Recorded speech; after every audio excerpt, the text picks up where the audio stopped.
They said no one wanted a fat girl. Not for marriage, not for loving, not for keeping. But when Clara Doyle stepped into that Wyoming ranch house and found a dying baby screaming in an empty crib, she proved them all wrong.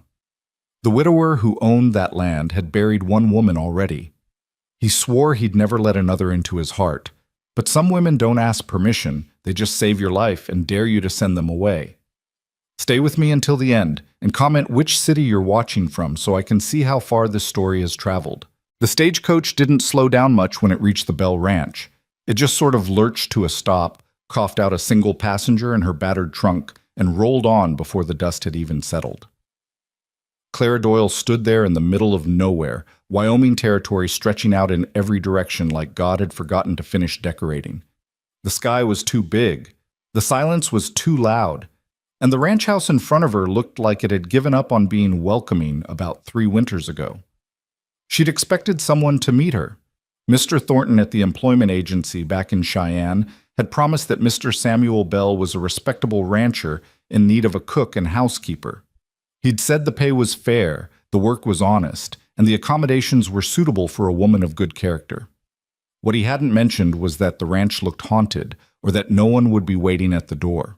Clara picked up her trunk.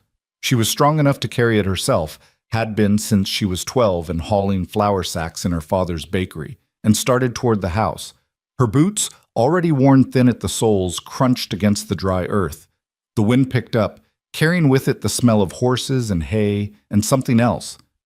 Something wrong. That's when she heard it. A baby. Crying. Not the fussy, irritated crying of a child who wanted attention. This was the desperate, ragged wailing of something in pain. Clara's heart clenched. She dropped the trunk and ran. The front door was open, not just unlocked, open, swinging slightly on its hinges like an invitation or a warning. Clara didn't pause to knock. She stepped inside and followed the sound. The house was dim and cold despite the afternoon sun. Dishes were piled in the kitchen sink. A man's coat hung crooked on a peg. And in a small room off to the side, in a wooden crib that looked hand-carved but desperately in need of fresh blankets, was a baby boy screaming himself purple. Clara reached him in 3 strides. She lifted him out of the crib, and the heat coming off his small body made her gasp. Fever. High fever. His cheeks were flushed scarlet, his little fists flailing weakly. His eyes were squeezed shut, and tears streamed down his face. "Shh, little one," Clara murmured, pressing him against her chest and starting to rock. "I've got you now. You're all right. You're all right." She hummed without thinking, an old Irish lullaby her mother had sung to her back when Clara still believed the world was kind. The baby's cries softened, became hiccups, then whimpers. She kept humming, kept rocking, and felt his burning forehead rest against her collarbone.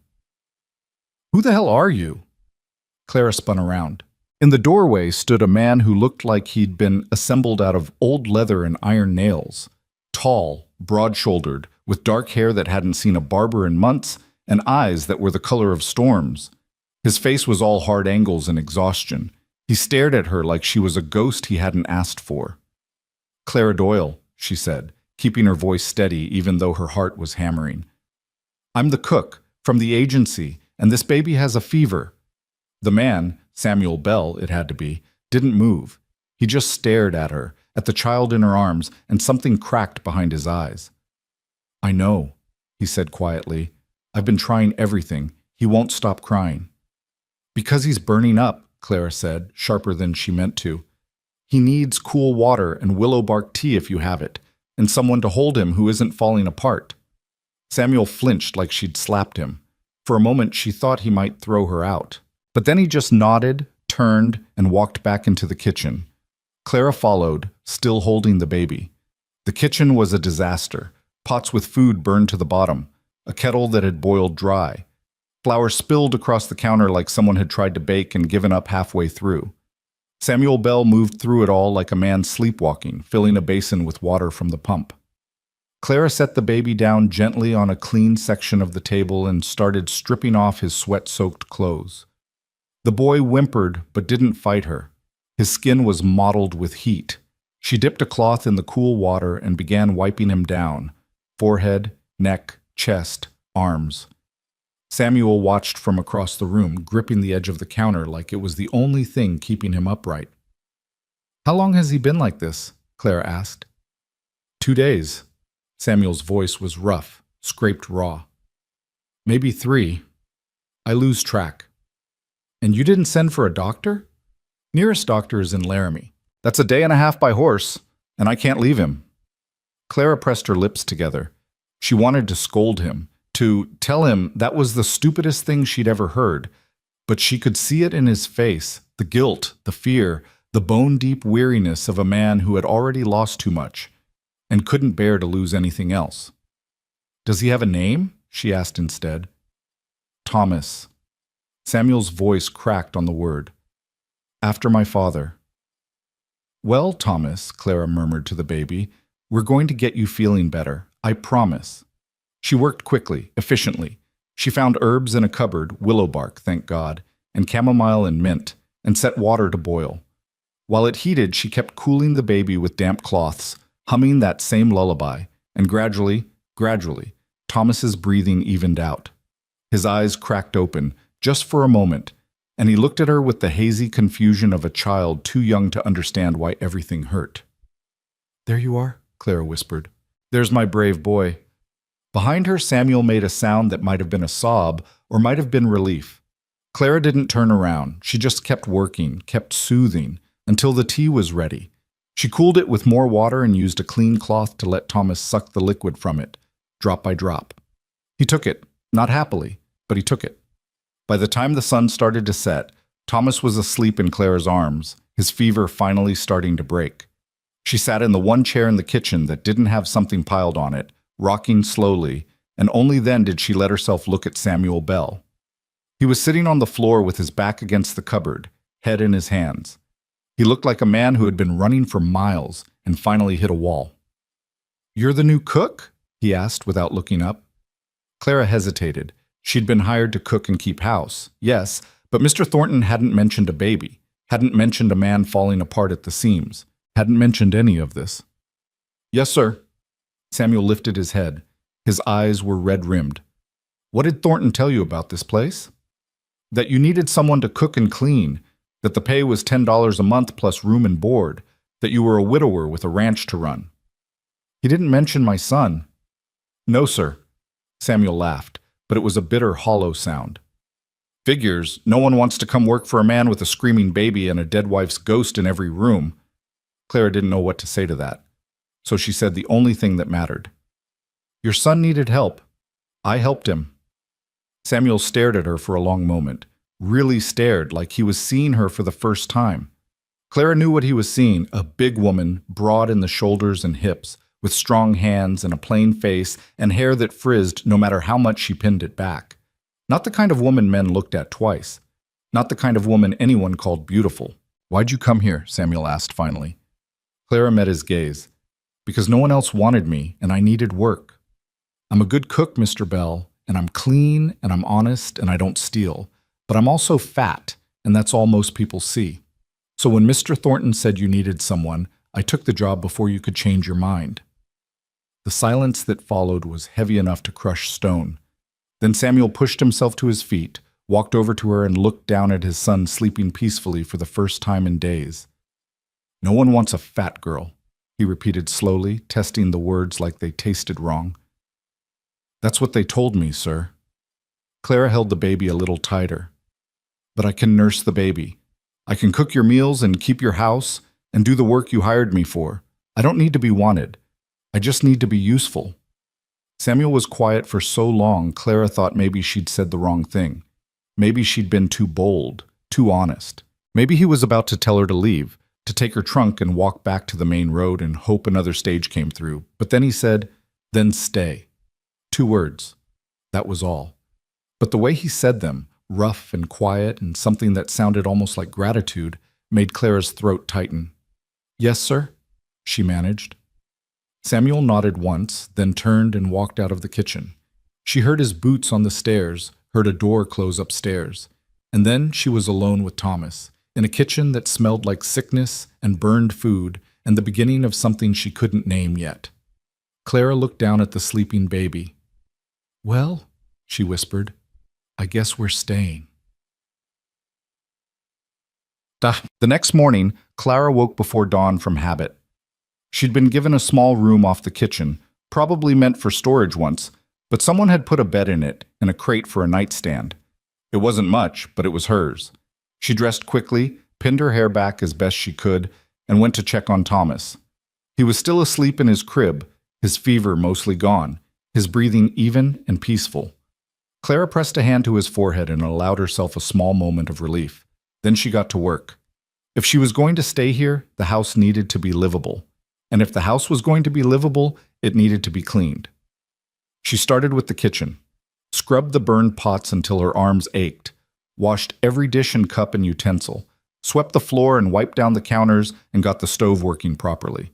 By the time the sun was fully up, the kitchen looked like a place where people might actually want to eat.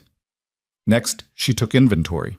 The pantry was a mess, flour and cornmeal and dried beans all mixed together, some of it crawling with weevils. She threw out what couldn't be saved and organized what could. There were eggs in the cold cellar and a side of bacon and some potatoes that were starting to sprout but could still be used. It wasn't much, but it was enough to make breakfast. She cooked the way her mother had taught her. Simple food, done well. Bacon fried crisp, eggs scrambled with a little milk, biscuits made from scratch and baked until they were golden. The smell filled the house, warm and rich and alive. Samuel came downstairs just as she was setting the table. He stopped in the doorway, staring at the kitchen like he didn't recognize it. "Good morning, Mr. Bell," Clara said briskly. "Breakfast is ready, and Thomas is sleeping. His fever's gone." Samuel didn't move. He just kept staring. "You did all this?" It needed doing. He walked to the table slowly, almost warily, and sat down. Clara served him a plate and poured him coffee. He picked up his fork, took a bite of the eggs, and closed his eyes. "This is good," he said quietly. "Thank you, sir." They ate in silence. Not the comfortable silence of old friends, but the careful silence of two strangers trying to figure out what the rules were. When Samuel finished, he stood, put his hat on, and headed for the door. "I'll be out with the cattle," he said without looking back. "If Thomas needs anything—" "I'll take care of him," Clara interrupted gently. "That's why I'm here." Samuel paused, nodded, and walked out. The days that followed fell into a rhythm. Samuel left at dawn and came back at dusk. Clara cooked and cleaned and cared for Thomas, who seemed to grow stronger every day. He started smiling when she picked him up, reaching for her hair with his chubby little fingers. She sang to him while she worked, the old songs her mother had taught her, and he babbled along like he was trying to help. The ranch hands came by sometimes, 3 of them, rough men who worked the cattle and mended fences and didn't seem to think much of Clara. She heard them talking once, standing outside the kitchen window where they thought she couldn't hear. "Boss finally got himself a cook," one of them said. "Big as a barn, that one." "Better her than no one, I suppose," another replied, "though I wouldn't want to waste food on feeding her." They laughed. Clara kept washing dishes and pretended she hadn't heard, but Samuel must have heard because that night at dinner he said, "The men were out of line today. I told them if they can't be respectful, they can find work elsewhere." Clara looked up, startled. "You didn't have to do that, sir." "Yes, I did." His voice was firm. "You're working here same as them. Harder than them, probably. They'll treat you with respect or they'll leave." Something warm and dangerous flickered in Clara's chest. She pushed it down. "Thank you," she said quietly. Samuel just nodded and went back to his food. Yet, 2 weeks into her time at the Bell Ranch, Clara found herself settling in ways she hadn't expected. She knew where every pot and pan was kept. She knew which floorboards creaked and which windows stuck. She knew that Thomas liked to be bounced gently when he was fussy, and that Samuel took his coffee black and strong. She also knew that Samuel barely slept. She heard him sometimes, late at night, pacing upstairs. Once, she heard him crying, deep, wrenching sobs that sounded like they were being torn out of him. She didn't go upstairs. She didn't think he'd want her to. But the next morning, she made his favorite breakfast, bacon and eggs and the biscuits he always ate 3 of, and left it on the table without a word. He came down, saw the food, and looked at her for a long moment. "Thank you," he said. "You're welcome, Mr. Bell." It became their language, The things they couldn't say, they said with food and silence and small kindnesses. Clara mended his shirts. Samuel fixed the loose hinge on her door. Clara left cool water by his bed on hot nights. Samuel brought in firewood without being asked. And Thomas, sweet little Thomas, grew and thrived and learned to laugh. One morning, Clara stepped out onto the porch and found a pair of worn leather boots sitting there. They were women's boots, well made but old, with careful stitching along the seams. Next to them was a note in Samuel's handwriting, messy and hurried. These were my sisters. I think they'd rather stay here. Clara picked up the boots with shaking hands. They were beautiful. Real leather, the kind that lasted. Her own boots were falling apart, held together with wire and prayer. She'd been meaning to ask Samuel if there was a cobbler in town, but she kept putting it off because she wasn't sure she could afford it. She carried the boots inside and sat down at the kitchen table. For a long time, she just held them, running her fingers over the smooth leather, and something inside her cracked open. No one had given her anything in so long, not without expecting something in return. She tried the boots on. They fit perfectly. The next day she wore them, walking through the muddy yard with Thomas on her hip, head high and heart fuller than it had been in years. From somewhere up on the hill, she felt eyes on her. She looked up and saw Samuel sitting on his horse, watching her. He didn't wave, didn't smile, but he nodded, just once, and something in that simple gesture felt like being seen, really seen. For the first time in her life, Clara thought maybe she didn't need to be beautiful. Maybe being strong was enough. The weeks turned into a month, then two. Clara learned the rhythms of the ranch, when the cattle needed moving, when the hay needed cutting, when the men needed extra food because the work was hard. She baked bread every other day and hung laundry on the line and kept the garden alive despite the Wyoming wind trying its best to kill everything green. She also learned about the woman who had lived here before her, Samuel's wife, Elizabeth. Clara found her things tucked away in boxes in the attic, dresses and letters and a hairbrush with long blonde strands still caught in the bristles. There were photographs, too. Elizabeth had been small and delicate, with a face like a porcelain doll and a smile that looked painted on. Clara stood in that attic for a long time, holding one of the photographs, and felt something twist inside her. She would never look like that, would never be small or delicate or doll-like. She was built for work, for endurance, for surviving, not for being admired. She put the photograph back in the box and went downstairs. That night Samuel found her in the kitchen, kneading bread with more force than necessary. "You went in the attic," he said. It wasn't a question. Clara didn't stop working. "I was looking for extra blankets. Winter's coming." "You found her things?" "Yes, sir." Samuel sat down at the table. He looked older in the lamplight, worn down by grief and work and all the things he carried alone. "You want to know about her?" "It's not my business," Clara said. "Maybe it should be." Samuel rubbed a hand over his face. "You're living in her house, taking care of her son. You should know." Clara wiped her hands on her apron and sat down across from him. "All right." Samuel was quiet for a long time. When he finally spoke, his voice was low and rough. "She was beautiful. Everyone said so. And I believed I was the luckiest man alive when she agreed to marry me." He paused. Clara waited. But she wasn't happy. Not really. She was always worried about how she looked, about what people thought. She stopped eating much, said she needed to be thinner, prettier. I told her she was perfect, but she didn't believe me. And then Thomas was born, and she got worse. So much worse. Clara's chest tightened. She knew where this was going. "She died 6 months ago," Samuel continued. "Wasted away to nothing. The doctor said her heart just gave out. But I know the truth. She starved herself trying to be something she thought I wanted. And I didn't stop her. I didn't know how." The silence that followed was heavy and terrible. Clara reached across the table and took Samuel's hand. His fingers were calloused and strong, and they gripped hers like she was the only solid thing in the world. "I'm sorry," she said. Samuel looked at their joined hands, then up at her face. "You're nothing like her." "I know." "I mean that as a good thing." His voice was fierce now, almost angry. "You're strong, you're real. You take up space and you don't apologize for it. And Thomas, Thomas loves you. I see it every day. The way he reaches for you, the way he calms down when you hold him. Clara's eyes stung. He's a good boy. He is. Because you're taking care of him. Samuel's grip tightened. You're saving him, Clara. You're saving both of us. She didn't know what to say to that, so she just held his hand and let the silence speak for both of them. Autumn came hard and fast to Wyoming. The leaves turned gold and red, and the wind grew teeth.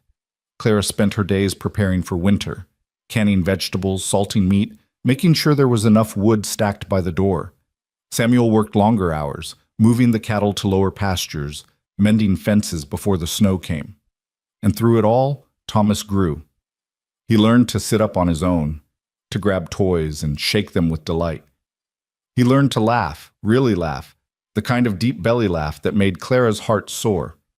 He learned to say "Ma," though Clara always corrected him gently. "I'm not your mama, sweetheart, just Clara." But he kept saying it anyway, and eventually she stopped correcting him. One evening, Samuel came in from the cold and found Thomas asleep in Clara's arms as she rocked by the fire. He stood in the doorway for a long time, just watching, and when Clara looked up, she saw something in his face that made her breath catch. "What?" she asked softly. Samuel shook his head. "Nothing, just you look right there. The two of you." Clara's heart did something complicated. "He's easy to love." "Yeah." Samuel's voice was rough. "He is." He didn't say anything else, but he didn't have to. The way he looked at her, like she was something precious and unexpected, said enough. "Dad." The first snow came in late October, dusting the ranch in white and turning the world quiet. Clara stood on the porch with Thomas bundled in her arms, watching the flakes fall, and felt something she hadn't felt in years. Peace. She belonged here, in this house, on this ranch, with this baby in her arms and this quiet, broken man who was slowly learning to be whole again. She didn't know how long it would last, didn't know if Samuel would ever see her as more than the cook who saved his son. But for now, it was enough. Inside, the kitchen was warm, bread was rising by the stove, stew was simmering in the pot, and somewhere upstairs Samuel was fixing the window latch she'd mentioned yesterday. This was her life now, simple and small and nothing like what she'd imagined when she was young and still believed in fairy tales. But it was hers, and that was enough. Thomas stirred in her arms and made a small sound. Clara kissed the top of his head and carried him inside, closing the door against the cold. Tomorrow would bring new work, new challenges, but tonight they were warm and safe and together.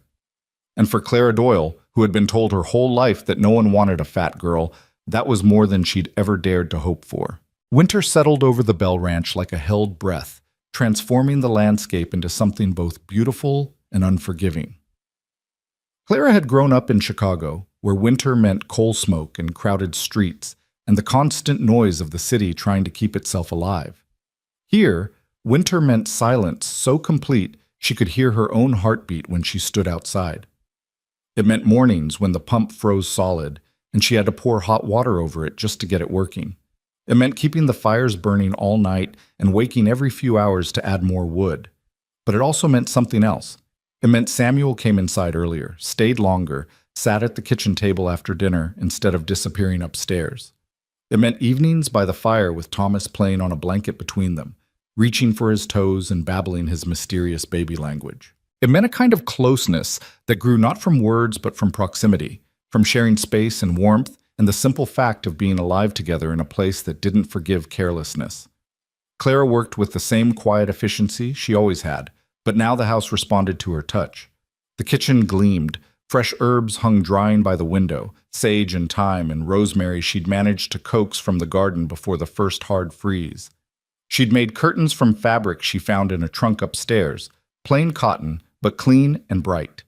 She'd organized the pantry with military precision and could put her hand on anything she needed in the dark. The ranch hands still whispered, but now when Samuel was around, they kept their mouths shut and their eyes down. Clara had heard him dressing down one of them, a man named Garrett who'd made a crude joke about keeping the cook warm at night, and Samuel's voice had been cold enough to freeze the words in the air. "That's the woman keeping this ranch running while you're out getting drunk in town," Samuel had said. You'll show her respect or you'll pack your gear and leave. Your choice. Garrett had chosen to stay, but he never looked at Clara again except to nod politely when she brought food out to the bunkhouse. She appreciated Samuel's protection, but she didn't need it the way he seemed to think she did. Clara had survived worse than crude jokes from cowboys. She'd survived her father drinking away the bakery. She'd survived her mother's death in the streets of Chicago and 100 jobs where people treated her like furniture. She'd learned long ago that you didn't survive by being fragile. You survived by being necessary, and she'd made herself necessary here. One morning in early November, she found Samuel in the barn before dawn, struggling with a cow that was calving wrong. She'd come out to fetch eggs and heard him cursing, saw the lantern light spilling through the barn door. "Mr. Bell," she called. "Stay back," he grunted. "This isn't something you need to see." Clara ignored him and came closer. The cow was on her side, breathing hard, eyes rolling white with pain. Samuel had his shirt sleeves rolled up and blood on his hands. The calf was stuck, presenting wrong, and the cow was tiring fast. "You need help," Clara said. "I've got it." "No, you don't." She set down her egg basket and rolled up her own sleeves. "My father kept pigs. I've done this before. Your hands are too big. Mine aren't." Samuel looked at her, jaw tight, pride warring with desperation. The cow bellowed. The decision made itself. "Tell me what to do," Clara said. He did, and she listened, and together they worked in the cold dawn, covered in blood and birth fluid, and doing what needed to be done. When the calf finally slipped free and took its first shuddering breath, when the cow lowed softly and started licking her baby clean, Samuel sat back against the barn wall and laughed, a real laugh, shocked and relieved and almost giddy. "I'll be damned," he said. "You really did help birth pigs." "Told you." Clara wiped her hands on a rag, trying not to smile too wide. "My father said I had good hands for it, strong and steady." Samuel looked at her hands, big, capable, stained with the evidence of life saved, and something shifted in his face. He was right. They walked back to the house together in the growing light, not talking, just walking side by side. When they reached the porch, Samuel stopped. "Clara." She turned. He was looking at her with an expression she couldn't read, something between gratitude and confusion and maybe the beginning of understanding. "Thank you," he said, "for everything, not just the calf, everything." Her throat tightened. "You're welcome, Mr. Bell." "Samuel," he said quietly. "You should call me Samuel." It was such a small thing, just a name, but the way he offered it felt like opening a door that had been locked for a very long time. "Samuel?" she repeated, testing the shape of it. "All right." He nodded once, then went inside to wash up.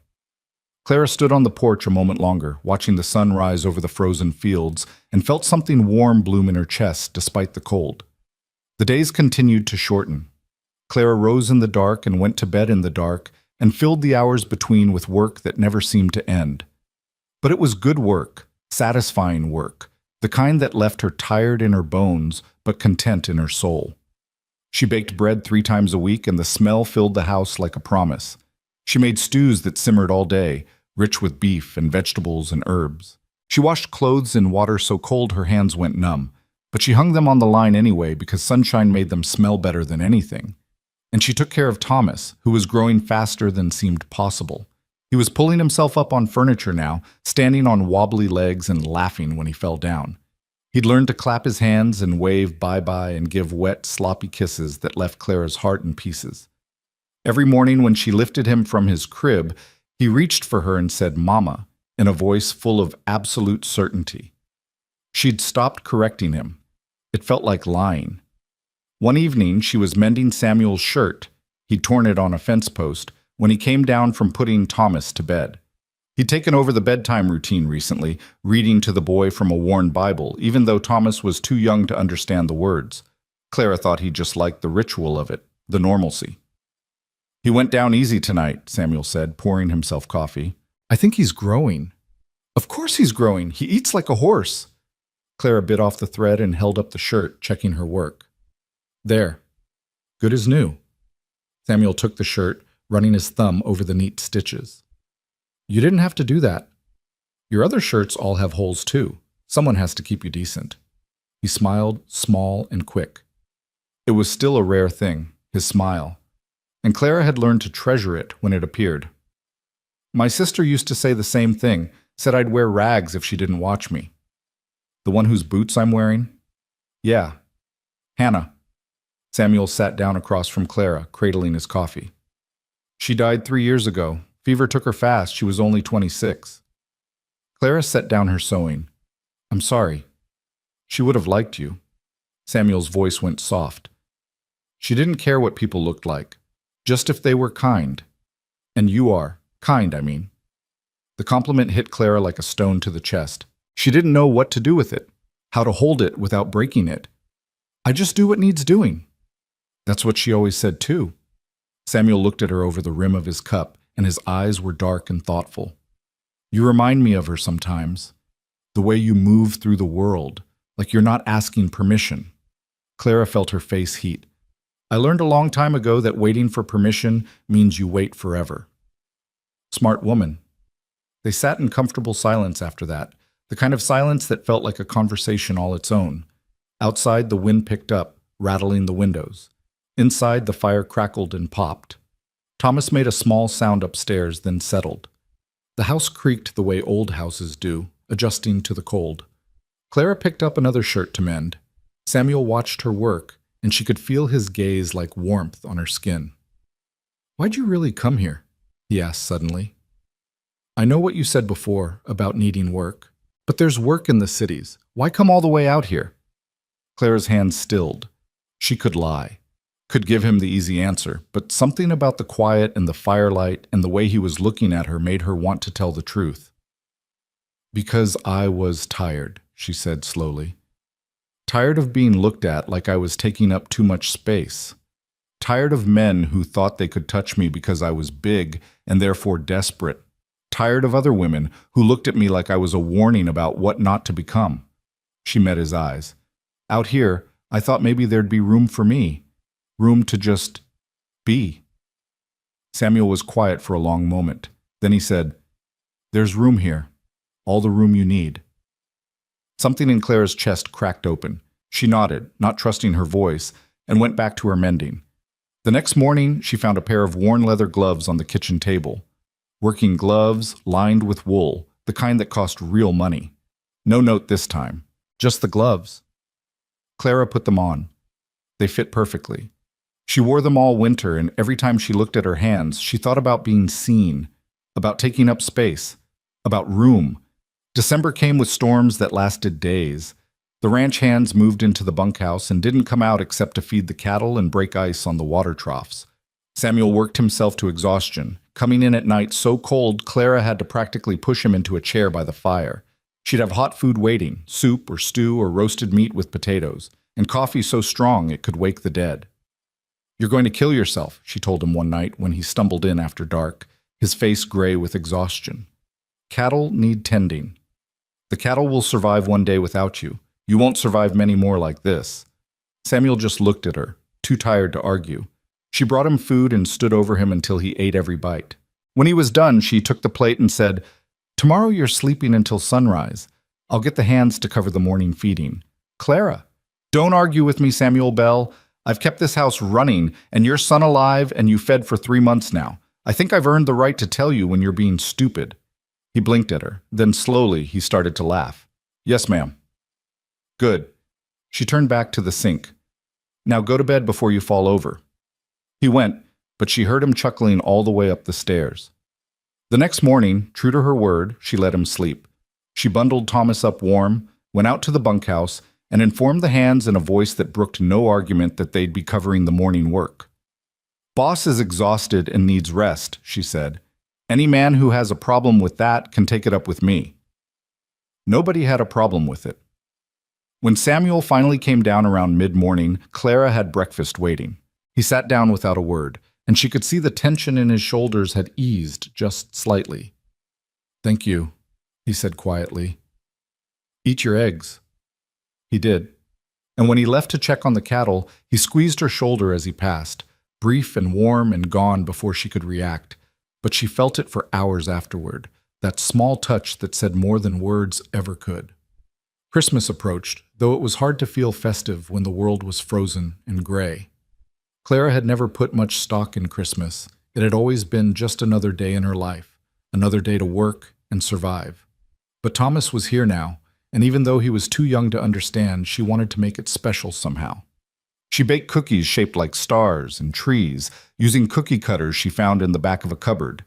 She strung popcorn on thread to make garlands. She even convinced Samuel to help her drag a small pine tree inside, though he grumbled the whole time about tracking needles through the house. "It's for Thomas," Clara said firmly. "Every child should have a Christmas tree." Samuel looked at the tree, then at Thomas sitting on his blanket and gnawing on a wooden spoon, oblivious to the fuss being made on his behalf. "He doesn't even know what a tree is." "He will someday, and he'll remember." Clara handed Samuel the popcorn garland. "Make yourself useful." He did, draping the garland over the branches while Clara arranged the cookies on the lower boughs where Thomas could see them. When they were done, they stood back and looked at their work. "It's a little lopsided," Samuel observed. "It's perfect," Clara corrected. Thomas crowed with delight and clapped his hands. Samuel smiled despite himself. On Christmas morning, Clara woke early, as always, and found a package wrapped in brown paper sitting on the kitchen table. Her name was written on it in Samuel's careful handwriting. She stood there for a long moment, just staring at it, before she had the courage to pick it up. Inside was a shawl. Not a fancy one, but wool, well-made and thick, dyed a deep forest green, the kind of shawl that would keep out the worst of the winter cold. There was a note tucked inside. "For the woman who keeps this house warm." Clara pressed the shawl to her face and breathed in the smell of wool and cedar, and her eyes burned with tears she wouldn't let fall. She wrapped the shawl around her shoulders and wore it for the rest of the day. She'd made something for Samuel, too, a new shirt, carefully cut and sewn from fabric she'd found in town on her one trip there in November. It wasn't fancy, but it was well made and would last. She left it folded on his chair with a note of her own. "So you don't have to wear rags." When he found it, he didn't say anything. He just looked at her across the room, and the expression on his face was so raw and grateful it made her heart hurt. They had dinner that night, roasted chicken and potatoes and pie made from preserved apples, and it felt like a real Christmas. Thomas sat in his high chair and made a mess of everything, laughing when Samuel pretended to steal bites from his plate. Clara watched them and felt something dangerous growing in her chest, something that felt suspiciously like hope. After dinner, Samuel took out a fiddle Clara didn't know he owned and played a few halting songs.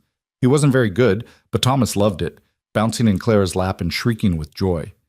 When Samuel finished, he set the fiddle aside and looked at them both, his son and the woman who'd saved them, and said quietly, "This is the best Christmas I've had in years." Clara's throat was too tight to respond. She just nodded and held Thomas closer. That night, after Samuel had gone to bed and the house was quiet, Clara sat by the dying fire and let herself feel everything she'd been pushing down for months. The loneliness and the longing and the terrible, wonderful ache of caring for people who weren't hers but felt like they should be. She'd come here expecting nothing. But somehow, in this cold house on this isolated ranch, she'd found something that felt dangerously close to belonging. The question was, how long would it last? January came in cruel and bitter. The snow piled up until it reached the windowsills. The cattle huddled together for warmth. The ranch hands took turns breaking trail to the barn and back. And inside the house, Clara kept everything running with the same steady competence she brought to everything else. But something was shifting between her and Samuel, something neither of them was quite ready to name. It showed itself in small ways, the way his hand lingered when she passed him his coffee, the way she found herself watching him work from the kitchen window, the way they orbited each other in the small space of the house like planets pulled by gravity. One night, a storm came through so violent it shook the walls. Thomas woke screaming, terrified by the thunder. Clara went to him, but Samuel was already there, lifting his son from the crib and murmuring soft reassurances. Clara stood in the doorway watching them, and Samuel looked up. "Come here," he said. She did. She sat on the edge of the bed, and Samuel passed Thomas to her. The boy buried his face in her shoulder, hiccuping and scared. Clara held him and hummed her lullaby while Samuel sat beside them, close enough that their shoulders touched. "He feels safe with you," Samuel said quietly. He feels safe with you too. Not the same way. Samuel's voice was rough in the darkness. You're his whole world, Clara. You know that, don't you? She did. She'd known it for weeks, but hadn't let herself think about it too hard, because thinking about it meant thinking about the day when this might all end. What happens when you don't need a cook anymore? She asked. The question came out before she could stop it. When Thomas is older and you don't need help and… Stop, Samuel interrupted. His hand found hers in the darkness, squeezed tight. Don't think about that. Not tonight. But she had to, because the truth was settling over her like the snow outside, heavy and cold and impossible to ignore. She'd fallen in love with this life, with this house and this child and this broken man who was slowly healing, and she was terrified of losing it. Thomas fell asleep between them, warm and safe. The storm raged on, and Clara and Samuel sat in the darkness, not speaking, their hands still clasped, and let the silence say what they couldn't. The storm passed. The sun came back. Life on the ranch continued in its endless cycle of work and survival. But something had changed that night, and both of them felt it. Samuel found excuses to be near her, to bring in extra firewood when she was cooking, to ask her opinion about the cattle, to sit at the kitchen table and pretend to be reading while really just watching her work. And Clara found herself responding, leaning into his proximity, laughing more easily, letting her guard down inch by careful inch. The ranch hands noticed. One of them, a younger man named Pete, who'd always been kind to Clara, pulled her aside one day when she brought food out to the bunkhouse. Begging your pardon, Miss Clara, he said quietly, but the boss, he's different since you came. Better. And we wanted you to know we appreciate it, what you've done for him, for all of us, really. Clara didn't know what to say to that. She just nodded and hurried back to the house before he could see her tears. That night she wrote a letter to her cousin in Chicago, the only family she had left. She told her about the ranch, about Thomas, about the work that filled her days. But she didn't tell her about Samuel, didn't tell her about the way he looked at her sometimes like she was something precious. Didn't tell her about the hope that was growing in her heart like something dangerous and wild. Because hope, Clara had learned, was the most dangerous thing of all. February brought a thaw, brief but welcome. The snow started to melt, and everyone breathed a little easier, knowing the worst of winter was likely behind them. Clara opened the windows to air out the house, hung laundry on the line, let Thomas play on a blanket on the porch in the weak sunshine.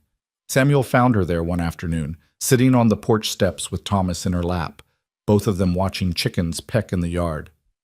"Penny for your thoughts," he said. Clara smiled. "I was thinking about spring, about the garden I'm going to plant." "What will you plant?"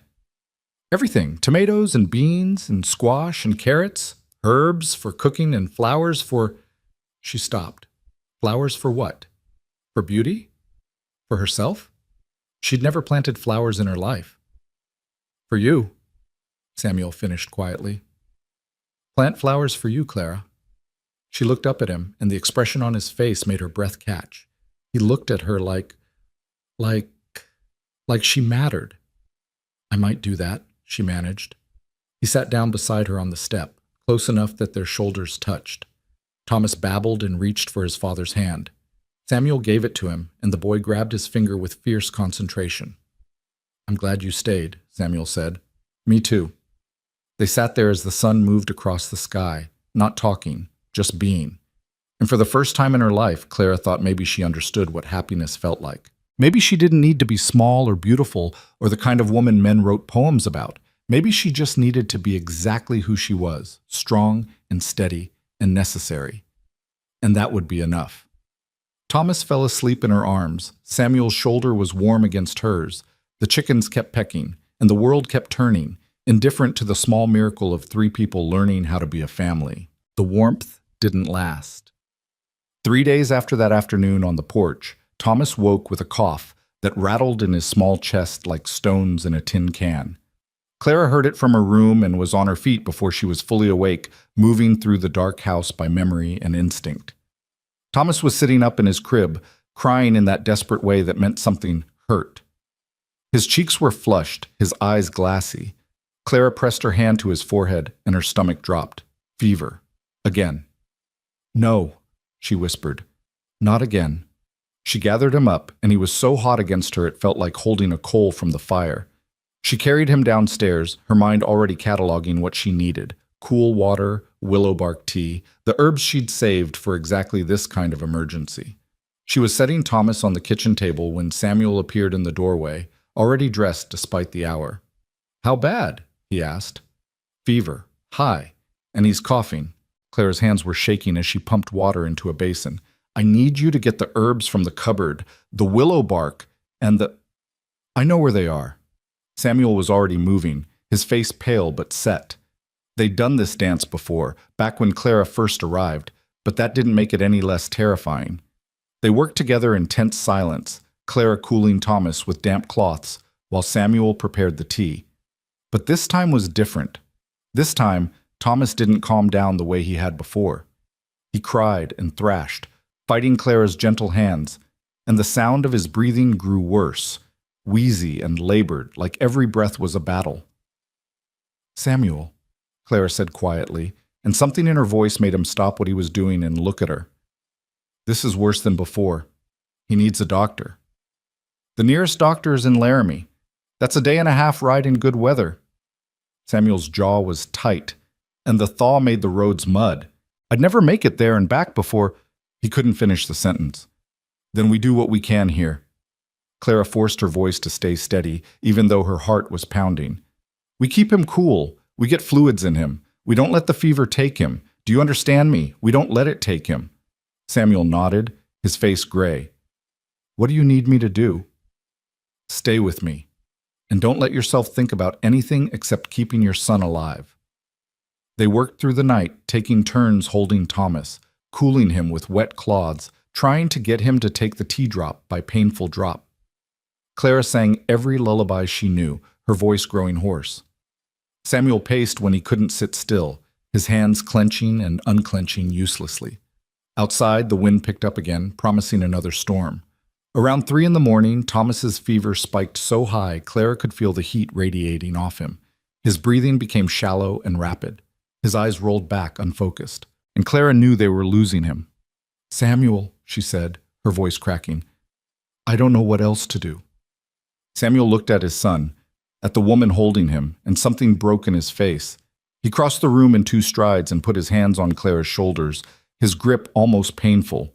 Don't you dare give up, he said fiercely. Don't you dare. You saved him once. You can do it again.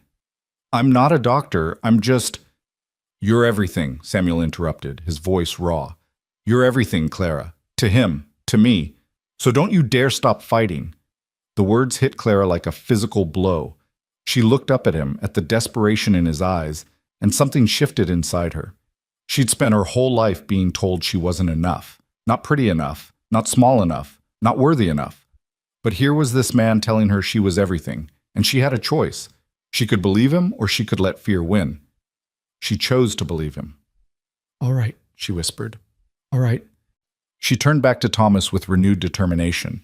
She tried everything she could think of, different herbs, different positions to help him breathe, prayer even though she'd never been much for praying.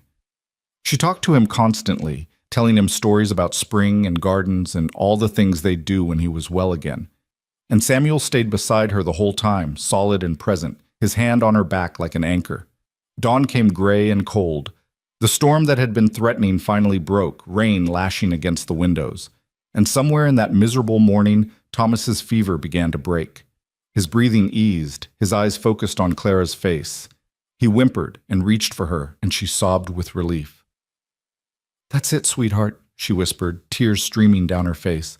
That's my brave boy. Come back to us. Samuel made a sound like a wounded animal and pressed his forehead against Clara's shoulder. She felt his whole body shaking and realized he was crying, deep, wrenching sobs that he'd probably been holding back all night. He's all right, Clara said softly, one hand on Thomas and the other reaching back to grip Samuel's arm. He's going to be all right. They stayed like that for a long time. The 3 of them tangled together in the gray morning light, exhausted and wrung out but alive. When Samuel finally pulled back, his eyes were red and his face was wet, and he looked at Clara like she'd performed a miracle. You saved him, he said hoarsely. Again. We saved him, Clara corrected. Together. Thomas fell asleep in her arms, finally peaceful. Clara carried him upstairs and tucked him into his crib, then stood there watching him breathe, unable to quite believe the crisis had passed. Samuel came up behind her, close enough that she could feel the warmth of him. "Clara," he said quietly. She turned. He was looking at her with an expression she'd never seen before, raw and open and terrified and something else. Something that made her breath catch. "I can't lose him," Samuel said. "I can't. And I—" He stopped, swallowed hard. "I can't lose you either." The confession hung in the air between them, dangerous and true. Clara's heart was pounding so hard she thought it might break her ribs. "You won't," she managed. "I'm not going anywhere. Promise me." His voice was urgent now, almost desperate. "Promise me you'll stay. No matter what. Promise me." Clara opened her mouth to answer, but before she could, Samuel did something she never expected. He reached out and pulled her into his arms, holding her so tight she could barely breathe. She stood frozen for a moment, shocked, before her body caught up with her mind and she wrapped her arms around him too. They stood there in Thomas's room, holding each other like drowning people, and Clara felt something crack open inside her chest. All the loneliness and longing and desperate hope she'd been carrying for months spilled out, and she buried her face in Samuel's shoulder and let herself break. "I'm here," she whispered against his shirt. "I'm here, Samuel. I'm not leaving." He made a sound that might have been her name and held her tighter. They stayed like that until the light changed, until Thomas stirred and made a small sound, until the moment passed and they had to let go. When they finally pulled apart, Samuel looked at her for a long moment, his hand coming up to touch her face, gentle and wondering, like he was memorizing the shape of her. Then he turned and walked out, and Clara was left standing in the soft morning light, trembling and changed. The days that followed were strange and charged with something neither of them knew how to name. Thomas recovered slowly but surely, his appetite returning, his laughter coming back. Clara cared for him with the same steady devotion she always had, but now every moment felt weighted with meaning. Every time Samuel looked at her, every accidental touch, every shared glance across the kitchen table, it all meant something more than it had before. The ranch hands noticed the change. Pete pulled Clara aside one morning and said carefully, "Begging your pardon, Miss Clara, but is everything all right between you and the boss? He's been different." "Different how?" Clara asked, trying to keep her voice neutral. Pete shifted uncomfortably. "Distracted. Keeps staring off at nothing, and yesterday he asked me the same question 3 times. He paused. "Garrett says the boss is sweet on you, begging your pardon for saying so." Clara's face went hot. "Garrett should mind his own business." "Yes, ma'am. Just thought you should know people are talking." Pete looked at her seriously. "For what it's worth, most of us think it'd be a good thing. You've been good for him, for all of us." Clara didn't know what to say to that, so she just nodded and went back to the house. But Pete's words stayed with her, rattling around in her head. People were talking. Of course they were. Nothing stayed secret in a place this small. That night, Samuel was unusually quiet at dinner. He pushed his food around his plate and barely said 2 words. Clara watched him, concerned. "Are you feeling all right?" she asked. "Fine." He didn't look up. "You're not eating?" "Not hungry." Clara set down her fork. "Samuel, what's wrong?" He was quiet for so long she thought he wouldn't answer. Then he said, "I've been thinking." "About what?" "About what happens next." He finally looked up and his eyes were dark and troubled. "About you being here and what people must be saying and whether I'm being fair to you." Clara's stomach tightened. "What do you mean?" Samuel pushed back from the table and started pacing. "You came here as the cook, as hired help. And now He gestured helplessly. "You're raising my son. You're running my house. He stopped, his jaw working. "I'm keeping you here, aren't I? You can't leave because Thomas needs you, and I need you, and you're too good a person to just walk away." "I'm trapping you." The words hit Clara like cold water. "Is that what you think? That I'm trapped?" "Aren't you?" Samuel's voice was harsh now, angry at himself. "What kind of life is this for you? Stuck on a ranch in the middle of nowhere, taking care of another woman's child, working yourself to the bone for a man who—" He stopped himself. "Who what?" Clara stood up, her own temper rising. Say it, Samuel. Finish the sentence. Who doesn't deserve you? The words burst out of him like they'd been held under pressure too long. Who can't give you what you deserve? A real life, a real family. Someone who, his voice cracked, someone who isn't broken. The silence that followed was terrible. Clara stared at him, her heart pounding, and suddenly she understood.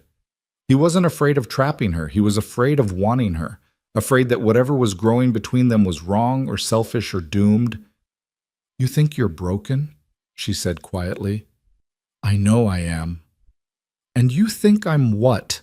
Whole? Perfect? Clara laughed, bitter and sharp. Samuel, I've spent my entire life being told I'm too much. Too big, too loud, too plain, too everything that doesn't fit into the pretty little boxes people want to put women in. I'm 32 years old and the only man who ever proposed to me did it as a joke to win a bet. Her voice shook. So don't stand there and tell me you don't deserve me. I'm not some prize you won. I'm a woman who came here because I had nowhere else to go and no one else who wanted me. That's not true, Samuel said fiercely. Isn't it? Clara's eyes burned. You hired me because I was desperate and you were desperate and neither of us had any other options. That's the truth of it. Samuel crossed the room in 3 strides and grabbed her shoulders. No, he said, his voice low and intense. I hired you because Thornton said you were the best cook he'd ever placed and the hardest worker he'd ever met. I hired you because I needed help and you needed work. But you stayed. You stayed, Clara, because you chose to. Because you're good and kind and strong, and you make this house feel like a home again. His hands tightened. And I want you here, not because I need a cook or Thomas needs a nursemaid. I want you here because He stopped, breathing hard. Because you what? Clara whispered. Samuel's face was anguished. Because I'm falling in love with you, and it terrifies me. The confession hung between them like something fragile and dangerous. Clara's breath caught in her throat. Samuel was looking at her like she might disappear, his hands still on her shoulders, his face raw with honesty.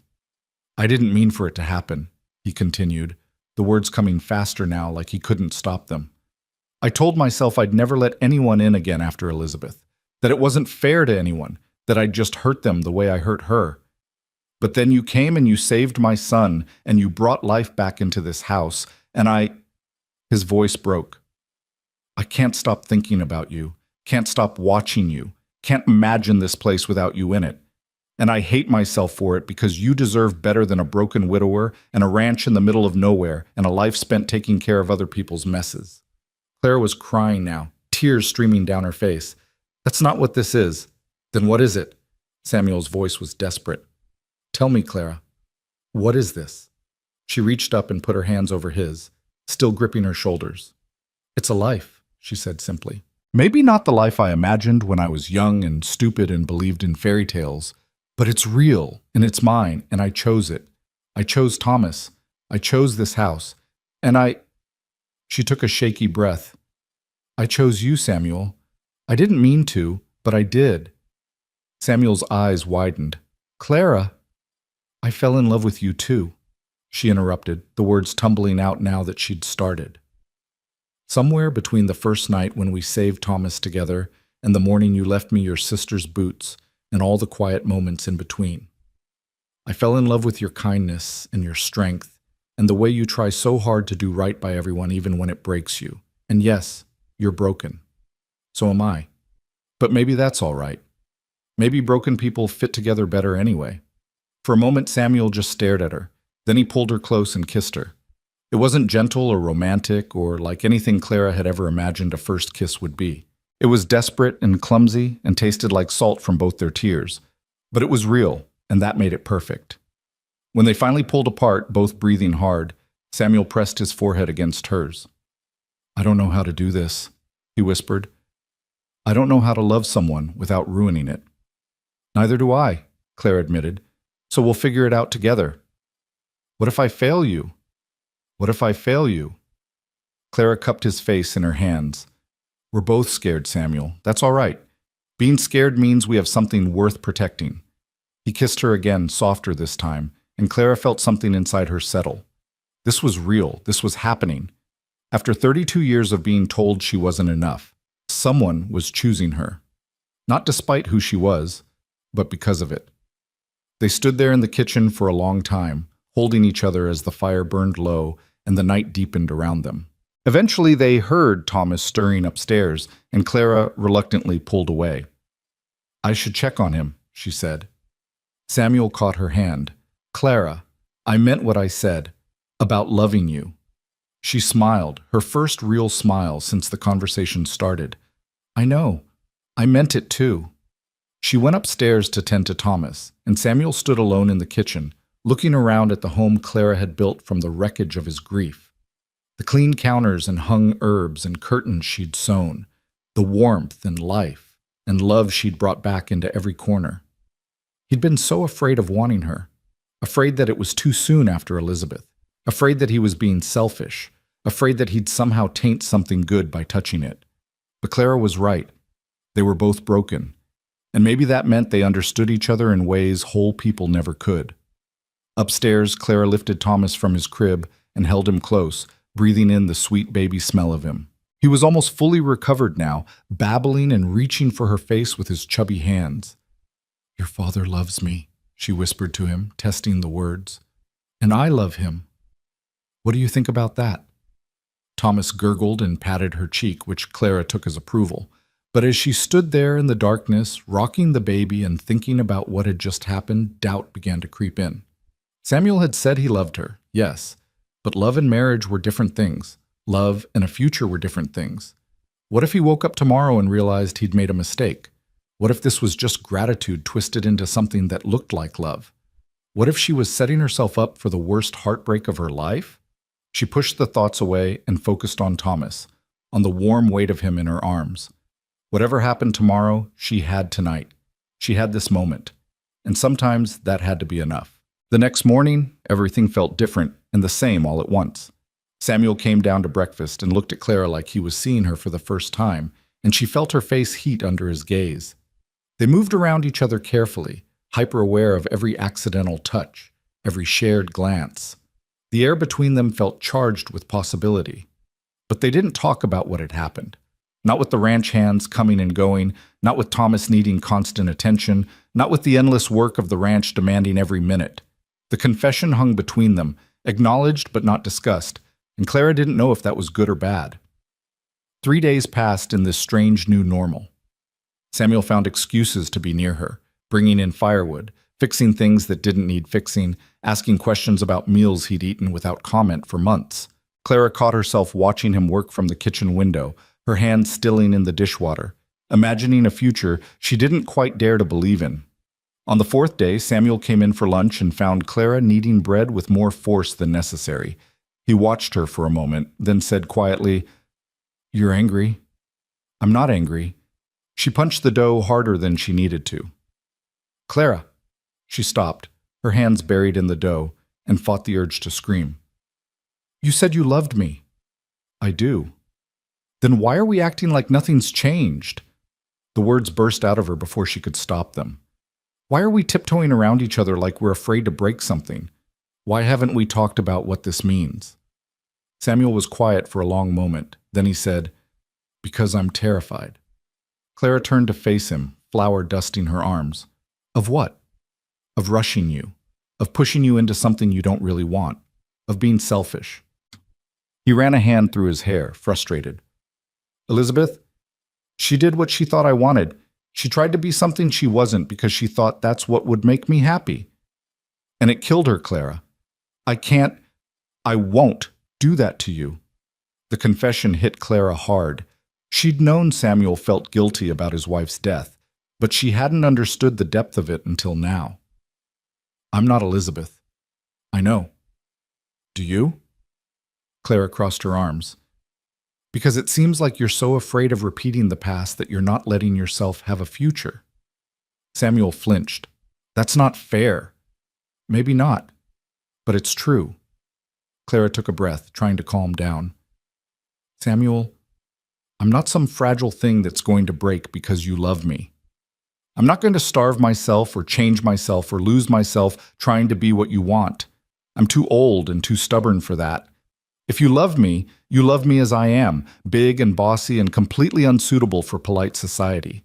And if that's not what you want, then tell me now before I let myself hope for more." The silence that followed was terrible. Samuel stared at her, his face pale, and Clara braced herself for rejection. For him to say it was all a mistake, that he'd gotten caught up in the moment, that he wasn't ready for this. Instead, he crossed the kitchen and took her flour-covered hands in his. "I didn't hire you to be my mother," he said quietly, and Clara's stomach dropped because she recognized the words from the fight they'd had months ago when Thomas first got sick. "That's what I told you once. Do you remember?" "Yes." Her voice was barely a whisper. "I was wrong." Samuel's grip tightened on her hands. "Not about what I said. You're not his mother, not by blood. But I was wrong about why it mattered. I was angry because I was falling for you even then, and it scared me. Because Thomas already loved you, and I was starting to, and I didn't know how to stop it." Clara's breath caught. "Samuel, let me finish." His voice was urgent now. "You asked me why we're not talking about what this means. Here's what it means to me.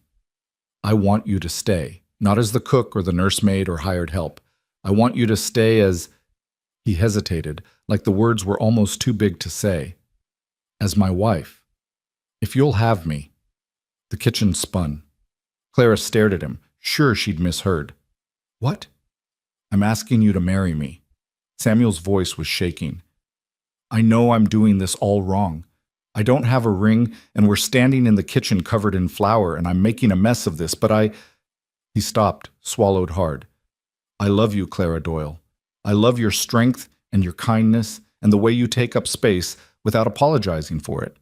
I love how you sing to my son and how you keep this house running and how you look at me like I'm not broken beyond repair. And if you say yes, I promise I'll spend the rest of my life trying to be worthy of you." Clara couldn't speak, couldn't think. Her whole body was shaking and her eyes were burning and her heart felt like it might explode. "But if that's not what you want," Samuel continued, his voice rough, "if this is too fast or too much, or if you need time, that's all right too. You can just stay as you are and I'll never mention it again and we'll—" "Yes," Clara interrupted. Samuel stopped mid-sentence. "What?" "Yes." Clara started laughing through her tears. "Yes, I'll marry you, you stupid, wonderful man. Yes." For a moment, Samuel just stared at her like he couldn't quite believe what he was hearing. Then he laughed, a sound of pure joy and relief, and picked her up, flour and all, and spun her around the kitchen. Clara shrieked and clung to him, laughing and crying at the same time. When he set her down, they were both breathless and grinning like fools. Samuel cupped her face in his hands and kissed her, and this time it was soft and sweet and full of promise. "I'm going to marry you," he whispered against her lips. "Yes, you are," Clara agreed. They stood there in the flour-dusted kitchen, holding each other, and for the first time in her life, Clara let herself believe in happy endings. The joy lasted exactly 3 hours before reality set in. Clara was washing dishes, her hand still trembling slightly from the proposal, when she heard boots on the porch and looked up to see Garrett standing in the doorway. He held his hat in his hands and his face was carefully neutral. "Begging your pardon, Miss Clara," he said, "but the boys and I were wondering if the boss is planning to go into town soon. We need supplies, and word is the pastor's wife is poorly. Thought maybe we should check in." Clara dried her hands on her apron. "I'll ask him at dinner." Garrett nodded but didn't leave. He shifted his weight, clearly uncomfortable. "There's something else, ma'am. Word's already spreading about you and the boss." He held up a hand before she could speak. "I'm not gossiping, ma'am. Just warning you. Mrs. Fletcher at the general store has a tongue that could strip paint, and she's been telling anyone who'll listen that it's unseemly, you being here alone with Mr. Bell and the baby. Now that you two are, well, it's going to get worse before it gets better." Clara's stomach tightened. She'd known this would happen, but somehow having it confirmed made it real in a way it hadn't been before. "Thank you for telling me." "Yes, ma'am." Garrett put his hat back on. "For what it's worth, most of us think Mrs. Fletcher should mind her own business. You've been nothing but proper, and the boss is happier than he's been since before Mrs. Bell passed. That should be enough for anybody." He left before Clara could respond. She stood at the sink, staring out the window at the gray March sky, and felt the first whisper of doubt creep back in. What would people say when they found out Samuel had proposed? Would they think she'd trapped him somehow? Used his grief and his son to secure herself a husband? Would they look at her and see a scheming woman instead of someone who just wanted to be loved? That evening, at dinner, Samuel noticed her quietness. After they'd eaten and put Thomas to bed, he found her sitting by the fire, staring into the flames. "What's wrong?" he asked, settling into the chair beside her. Clara didn't look at him. "Garrett says people are talking about us." "Let them talk." "Samuel, they're saying it's unseemly that I'm—" She stopped, unable to finish. "That you're what?" His voice had an edge to it now. "Taking advantage? Is that what they're saying?" "Among other things." Clara finally looked at him. "And they're not entirely wrong. I'm living in your house, taking care of your son, and now we're engaged. To people who don't know us, it looks like exactly what they think it is." Samuel's jaw tightened. "I don't care what it looks like to them." "But I do," Clara's voice cracked. "Because I've spent my whole life being judged for how I look, and now I'm going to be judged for this too. And part of me wonders if maybe they're right. Maybe I did take advantage somehow without meaning to. Maybe you're only proposing because you're grateful and lonely and—" "Stop." Samuel knelt in front of her chair, taking her hands. "Clara, look at me." When she did, his eyes were fierce. "I'm not proposing because I'm grateful. I'm not proposing because I'm lonely or because I need a mother for Thomas or because of any other reason except that I love you. Do you understand? I love you." "I know you think you do. I know I do," he interrupted firmly. "And if you're having doubts, that's all right. We can wait. We can take all the time you need. But don't let other people's opinions make you question what we have." Clara wanted to believe him, wanted to push away the doubt and just be happy. But it kept nagging at her, whispering that she wasn't good enough, that this was too good to be true, that eventually Samuel would wake up and realize his mistake. "What if you change your mind?" she whispered. Samuel's expression softened. "I won't." "But what if you do? What if 6 months from now or a year from now you meet someone more suitable and you regret—" "Clara," he said her name like a prayer. "There is no one more suitable. There's just you. And I'm not going to change my mind." She wanted to believe him. God, she wanted to believe him so badly it hurt. But the doubt had taken root, and she didn't know how to pull it out. That night, she lay awake in her small room, staring at the ceiling and thinking about Elizabeth. Beautiful, fragile Elizabeth who had starved herself trying to be what she thought Samuel wanted. Clara would never do that. She was too stubborn, too grounded in who she was. But was she making a different kind of mistake? Was she letting herself believe in something that couldn't last? The next morning, Samuel announced he needed to go into town for supplies. "Come with me," he said to Clara. "Both of you. Thomas needs to get out of the house, and you—" He paused. "I want people to see us together. I want them to know you're going to be my wife." Clara's first instinct was to refuse. She didn't want to face the stares and whispers, didn't want to see the judgment in people's eyes. But then she looked at Samuel's face, saw the determination there, and realized he was offering her something. Not just his name or his protection, but his public claim. He was telling her that he wasn't ashamed of wanting her, and that should mean something. "All right," she said quietly. "We'll come." The ride into town took most of the morning. Thomas sat on Clara's lap, fascinated by everything, pointing at birds and cattle and clouds. Samuel drove the wagon with easy competence, occasionally glancing over at Clara with a small smile. It would have been perfect if Clara's stomach hadn't been tied in knots. When they reached town, a collection of wooden buildings clustered around a main street that turned to mud whenever it rained, Samuel helped Clara down from the wagon with careful courtesy. She felt eyes on them immediately. A woman across the street stopped sweeping her porch to stare. 2 men outside the saloon exchanged looks and muttered to each other. Samuel took Thomas from Clara and offered her his arm. "Head high," he murmured. "You have nothing to be ashamed of." They walked down the street together, and Clara felt like she was running a gauntlet. Every face turned to watch them pass. Some people nodded politely. Others whispered behind their hands. One older woman actually crossed to the other side of the street to avoid them. At the general store, Mrs. Fletcher was behind the counter, exactly as Garrett had warned. She was a thin woman with a pinched face and eyes like chips of ice. When Samuel and Clara entered, those eyes went hard. "Mr. Bell," she said with cool politeness, "and this must be your housekeeper." The pause before housekeeper was deliberate and cutting. Samuel's jaw tightened, but his voice stayed level. "This is Miss Clara Doyle, my fiancée." The silence that followed was deafening. Mrs. Fletcher's eyes widened, then narrowed. "Your fiancé? How unexpected. Is it?" Samuel's voice had gone dangerously quiet. "My son needs a mother. Miss Doyle has proven herself more than capable.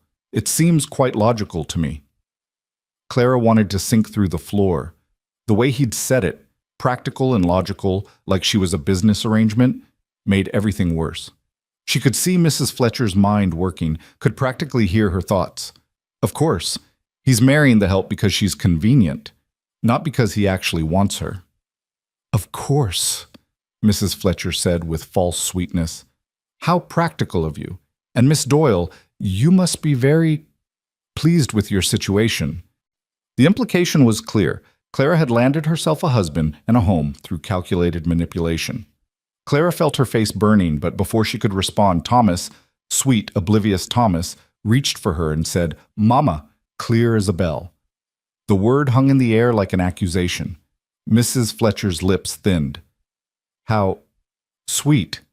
The child is already calling her mother. You work fast, Miss Doyle." Something in Clara snapped. She'd been prepared to endure the whispers and judgment silently, to keep her head down and let Samuel handle it. But this woman was standing there, implying Clara had somehow stolen a dead woman's place, and she was done being quiet about it. "Yes, he calls me Mama," Clara said, her voice steady and clear. "Because I'm the one who rocks him when he cries at night. I'm the one who sits up with him when he's sick. I'm the one who feeds him and bathes him and sings him to sleep. And if that makes me his mother in his eyes, then I'm honored. Because that little boy is the best thing that's happened to me in my entire life, and I don't care what anyone thinks about it." Mrs. Fletcher's mouth opened and closed like a fish. Samuel was staring at Clara with something like awe. And Thomas, bless him, grabbed a fistful of Clara's hair and laughed. "Now," Clara continued, "we came here for supplies. Are you going to help us, or should we take our business elsewhere?" For a moment, she thought Mrs. Fletcher might actually refuse. But then the woman's commercial instincts won out over her judgment, and she started gathering their order with tight-lipped efficiency. They left the store 15 minutes later with their supplies and their dignity intact. Samuel loaded the wagon while Clara held Thomas, and when they were done, he turned to her with a smile that could have lit the whole territory. "That was magnificent," he said. Clara felt shaky now that the confrontation was over. "I probably made it worse." "You made it better." Samuel touched her face gently. "You stood up for yourself. For us. For Thomas. That woman needed to hear it." "The whole town probably heard it." Clara managed a weak laugh. "Mrs. Fletcher isn't exactly known for keeping quiet." "Good.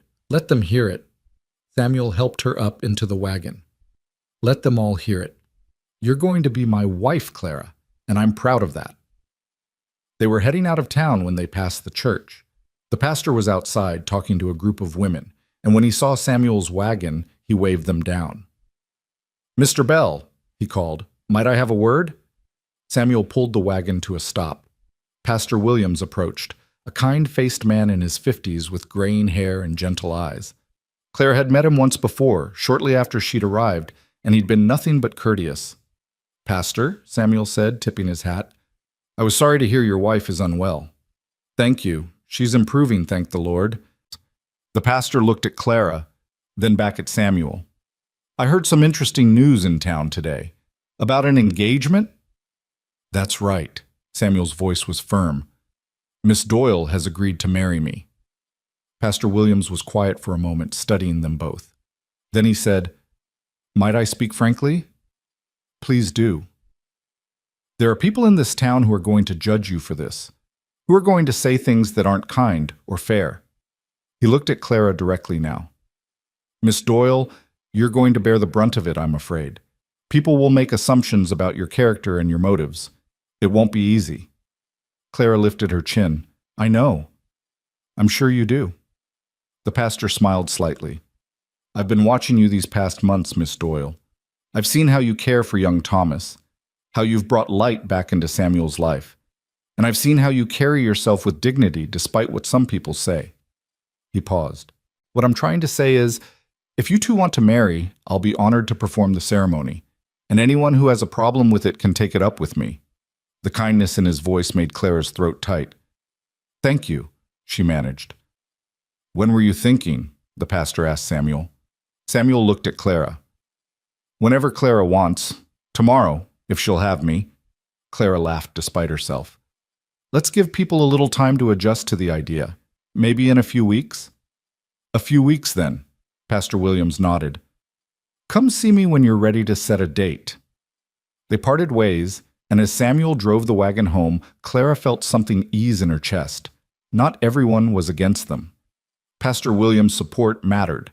In a small town, the pastor's opinion carried weight. Maybe this wouldn't be as impossible as she'd feared. But that evening, reality came crashing back. They were just sitting down to dinner when someone knocked on the door. Samuel opened it to find a man Clara didn't recognize. Well-dressed, older, with sharp eyes and a calculating expression. Mr. Bell, the man said, my name is Marcus Webb. I'm an attorney from Cheyenne, and I represent the interests of the late Mrs. Bell's family. Clara's blood ran cold. Samuel's face went carefully blank. What can I do for you, Mr. Webb? May I come in? Samuel stepped aside reluctantly. Webb entered, his eyes taking in everything, the clean kitchen, the evidence of a woman's touch, Clara standing there with Thomas on her hip. His gaze lingered on her, assessing and dismissive. I'll get straight to the point, Webb said, pulling out a sheaf of papers. Mrs. Bell's parents have been receiving concerning letters from residents of this town. Letters suggesting that their grandson is being raised by a woman of questionable character, and that you, Mr. Bell, have become entangled with this woman in an inappropriate manner. That's a lie, Samuel said, his voice dangerous. Nevertheless, the Hawthorns are concerned. They've asked me to investigate the situation, and, if necessary, to take steps to ensure their grandson's welfare. Webb looked at Clara coldly. Including removing him from this environment. The room spun. Clara clutched Thomas tighter, and the boy whimpered, sensing her distress. Samuel moved to stand between her and Webb, his hands clenched into fists. You're not taking my son anywhere, he said. That's not for you to decide, Mr. Bell. The Hawthorns are prepared to petition for custody if they believe the child is in danger. He's not in danger. He's happy and healthy and loved. By a woman who is not his mother? Webb's voice was cutting. A hired servant who has, according to multiple witnesses, insinuated herself into your household and your affections with suspicious speed? The Hawthorns believe, and frankly, I'm inclined to agree, that this woman may have designs on the Bell family fortune. There is no fortune, Samuel said flatly. This is a working ranch. We're comfortable, but we're not wealthy.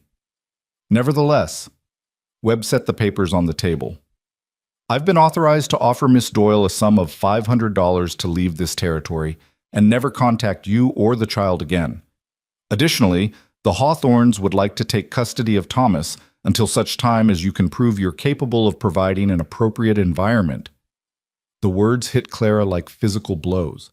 They were trying to buy her off. Worse, they were trying to take Thomas.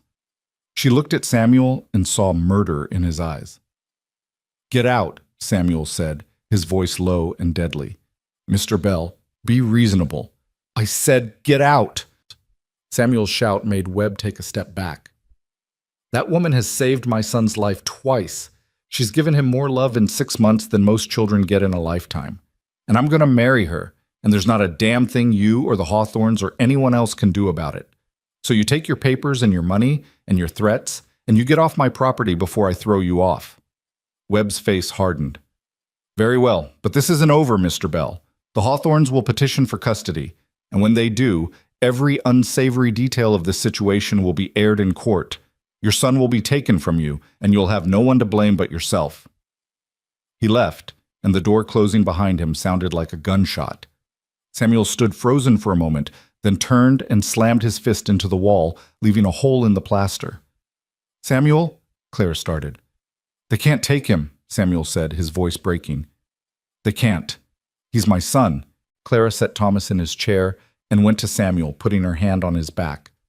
They won't. You heard what he said. They're going to drag us through court. They're going to make you look like... He couldn't finish. Like what I am, Clara said quietly. A woman who came here with nothing and fell in love with your son and with you. She turned him to face her. Samuel, if they think buying me off will work, they don't know me at all. And if they think they can take Thomas just because we love each other, then we'll fight them. Together. Clara, you don't understand. If this goes to court, they'll destroy your reputation. They'll say terrible things about you. Let them. Her voice was steady now, certain. I don't care what strangers think of me. I care about Thomas. I care about you. And I'm not going anywhere. Samuel stared at her, his eyes wet. Then he pulled her into his arms and held her so tight she could barely breathe. I don't deserve you. Probably not, Clara agreed, making him laugh despite everything. But you're stuck with me anyway. They stood there holding each other while Thomas played with his spoon, oblivious to the storm that had just blown through their lives. And Clara made a decision. She would fight for this family. She would fight for Thomas and for Samuel and for the life they were building together. And she wouldn't let anyone, not Mrs. Fletcher, not the Hawthorns, not the whole judgmental town, take it away from her. The next few days were tense. Samuel consulted with Pastor Williams and the local sheriff, trying to understand what legal rights the Hawthorns actually had. The answer wasn't comforting. As grandparents, they could petition for custody, especially if they could prove the child was in an unsuitable environment. And with half the town whispering about Samuel and Clara's unconventional arrangement, proving unsuitability wouldn't be hard. We need to get married, Samuel said one evening. Soon, before they can file their petition. If you're my wife, it makes their case much weaker. Clara had been expecting this, but it still made her stomach twist. You want to marry me to protect Thomas. I want to marry you because I love you, Samuel corrected firmly.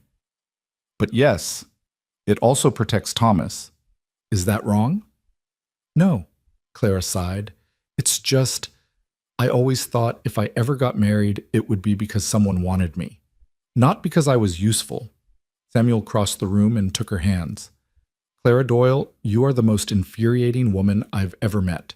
You're stubborn and bossy, and you argue with me constantly. Is this supposed to be romantic? Clara asked dryly. Hush, I'm not done. Samuel's grip tightened. You're also the strongest person I know. You're kind without being soft. You're generous without being foolish. You make me laugh when I thought I'd forgotten how. And when I look at you, I don't see someone useful. I see someone necessary. Someone I can't imagine living without. He paused. So yes, marrying you protects my son, but that's not why I'm asking. I'm asking because I love you, and I want to spend my life proving it to you. Clara's vision blurred with tears. You really mean that? Every word. She thought about Elizabeth, about the boxes in the attic full of a dead woman's things, about the life Samuel had lived before she came, full of grief and guilt. And she thought about the life they could have now, imperfect and complicated and real.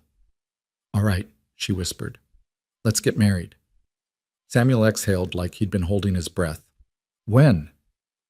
As soon as possible. If we're doing this, let's do it right. They went to see Pastor Williams the next day. He listened to their situation gravely, then said, I can perform the ceremony next Sunday if that suits you. It gives people a week's notice, which is respectable, and it gives the Hawthorns less time to cause trouble. Thank you, Pastor, Samuel said. Williams looked at Clara. Are you certain about this, Miss Doyle? No one would blame you for walking away. This is going to get ugly. Clara thought about Thomas's laugh, about Samuel's rare smiles, about the home she'd built from nothing. I've never been more certain of anything in my life. The pastor nodded. Then may God bless you both. You're going to need it. The week that followed was surreal. Clara cleaned the house from top to bottom, as if making everything perfect could somehow ward off disaster.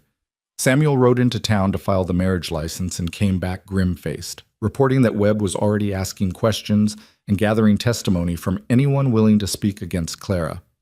What are they saying? Clara asked. Does it matter? It does to me, Samuel sighed. That you're too familiar with me, that Thomas calling you mama is inappropriate, that you've taken over the house like you own it, that you're... He stopped. That I'm what? That you're too big to be a proper wife, that I must be marrying you out of desperation or because I need a servant I don't have to pay. His voice was hard with anger. They're saying terrible things, Clara, things that aren't true and aren't fair. Clara felt each word like a knife, but she kept her face still. She'd known this was coming. Anything else? They're saying I've dishonored Elizabeth's memory, that I moved on too fast, that Thomas should be with family who actually care about him. Samuel's hands were shaking. I'm sorry. I'm so sorry you have to hear this. It's not your fault. Clara's voice was steady, even though her heart was breaking. They're scared of what they don't understand. A woman like me ending up with a man like you. It doesn't fit their story about how the world works. So they have to make me the villain. You're not the villain. I know that. You know that. That's what matters. Clara straightened her shoulders. Let them talk. We're getting married anyway. But that night, alone in her room, Clara let herself cry. She cried for the girl she'd been who'd believed in fairy tales. She cried for all the years of being told she wasn't good enough. And she cried because even now, even with Samuel's love and Thomas's trust, part of her still believed the things people said about her. She was still crying when she heard a soft knock on her door. Clara? Samuel's voice was quiet. Can I come in? She wiped her face quickly. Yes. He entered, carrying something wrapped in cloth. In the lamplight, he looked tired and worried and devastatingly dear. I heard you crying. I'm fine. No, you're not. And that's my fault. He sat on the edge of her bed, improper, but they were past worrying about propriety now. I should have protected you from this. Should have found a way to make people see what I see when I look at you. And what's that? Clara's voice was barely a whisper. Someone extraordinary. Samuel set the wrapped bundle between them and carefully unfolded the cloth. Inside was a dress, cream-colored, simple but beautiful, with delicate embroidery at the collar and cuffs. Clara stared at it. What is this? It was Elizabeth's. Samuel's voice was quiet. She bought it for our 5th anniversary. Said she'd wear it when she was thin enough, but she never... He stopped, took a breath. I found it after she died, still wrapped up, never worn. Clara's throat closed. Samuel, I can't. I mended it, he interrupted. Let out the seams, made it bigger. It's not hers anymore. It was never really hers. She bought it for a person she was trying to become, and that person didn't exist. He looked at Clara directly. But you exist. You're real and solid and here. And I want you to have it. For the wedding, if you'll wear it. Clara touched the dress with trembling fingers. It was beautiful, the kind of dress she'd never imagined wearing. Why? Because you deserve beautiful things. Because I want to give them to you. And because... His voice cracked. Because Elizabeth would have wanted this. She would have wanted someone strong to love Thomas. Someone who wouldn't break under the weight of other people's expectations. She would have chosen you, Clara. I know she would have. The tears came again, but this time Clara let them fall. She picked up the dress and held it against herself, and even without trying it on, she could tell it would fit. Samuel had taken care to get every measurement right. It's the most beautiful thing anyone's ever given me, she whispered. Samuel touched her face, wiping away her tears with his thumb. You're the most beautiful thing anyone's ever given me. You and Thomas both. And I'm going to spend the rest of my life making sure you know it. He kissed her then, soft and sweet, and Clara felt something settle inside her. The doubts were still there, probably always would be, but so was this love that was real and complicated and worth fighting for. I'll wear it, she said when they pulled apart. For you, for Thomas, for Elizabeth, and for me. Samuel smiled, and it transformed his whole face. Then I'll be the luckiest man alive. He left her then, and Clara sat alone with the dress in her lap, running her fingers over the embroidery. She thought about Elizabeth, fragile and desperate and lost. She thought about the woman she'd been trying to become, starving herself for an impossible ideal. And she thought about herself, solid and strong, and finally being chosen. Thank you, she whispered to the ghost of a woman she'd never met. I'll take care of them. I promise. The dress seemed to shimmer in the lamplight, like an answer, like a blessing, and Clara folded it carefully, placed it in her trunk, and went to sleep thinking about Sunday, when she would put it on and become Samuel Bell's wife. Sunday morning dawned cold and clear, the kind of spring day that promised warmth but delivered mostly wind. Clara woke before sunrise, as she always did, but this time her hands were shaking as she dressed. Today was her wedding day. Today she would become Mrs. Samuel Bell, and everything would change. She went through her morning routine mechanically, started the coffee, checked on Thomas, who was still sleeping, stared at the dress hanging on the back of her door. In the growing light, it looked almost ethereal, like something from a dream. She touched it once, lightly, then pulled her hand back. She wasn't ready to put it on yet. Wasn't ready to be transformed into a bride. Samuel found her in the kitchen an hour later, already dressed in his Sunday best, a dark suit that made him look formal and handsome and slightly uncomfortable.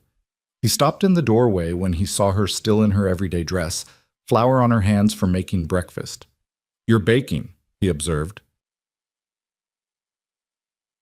The hands need to eat.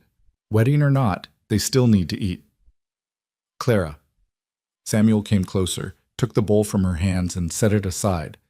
"You don't have to do this." Her heart lurched. "Do what? Bake? Get married. If you're having second thoughts, if this is all too much, we can—" "Stop." Clara cut him off, her voice firm despite the fear churning in her stomach. "I'm not having second thoughts. I'm just nervous. And when I'm nervous, I bake.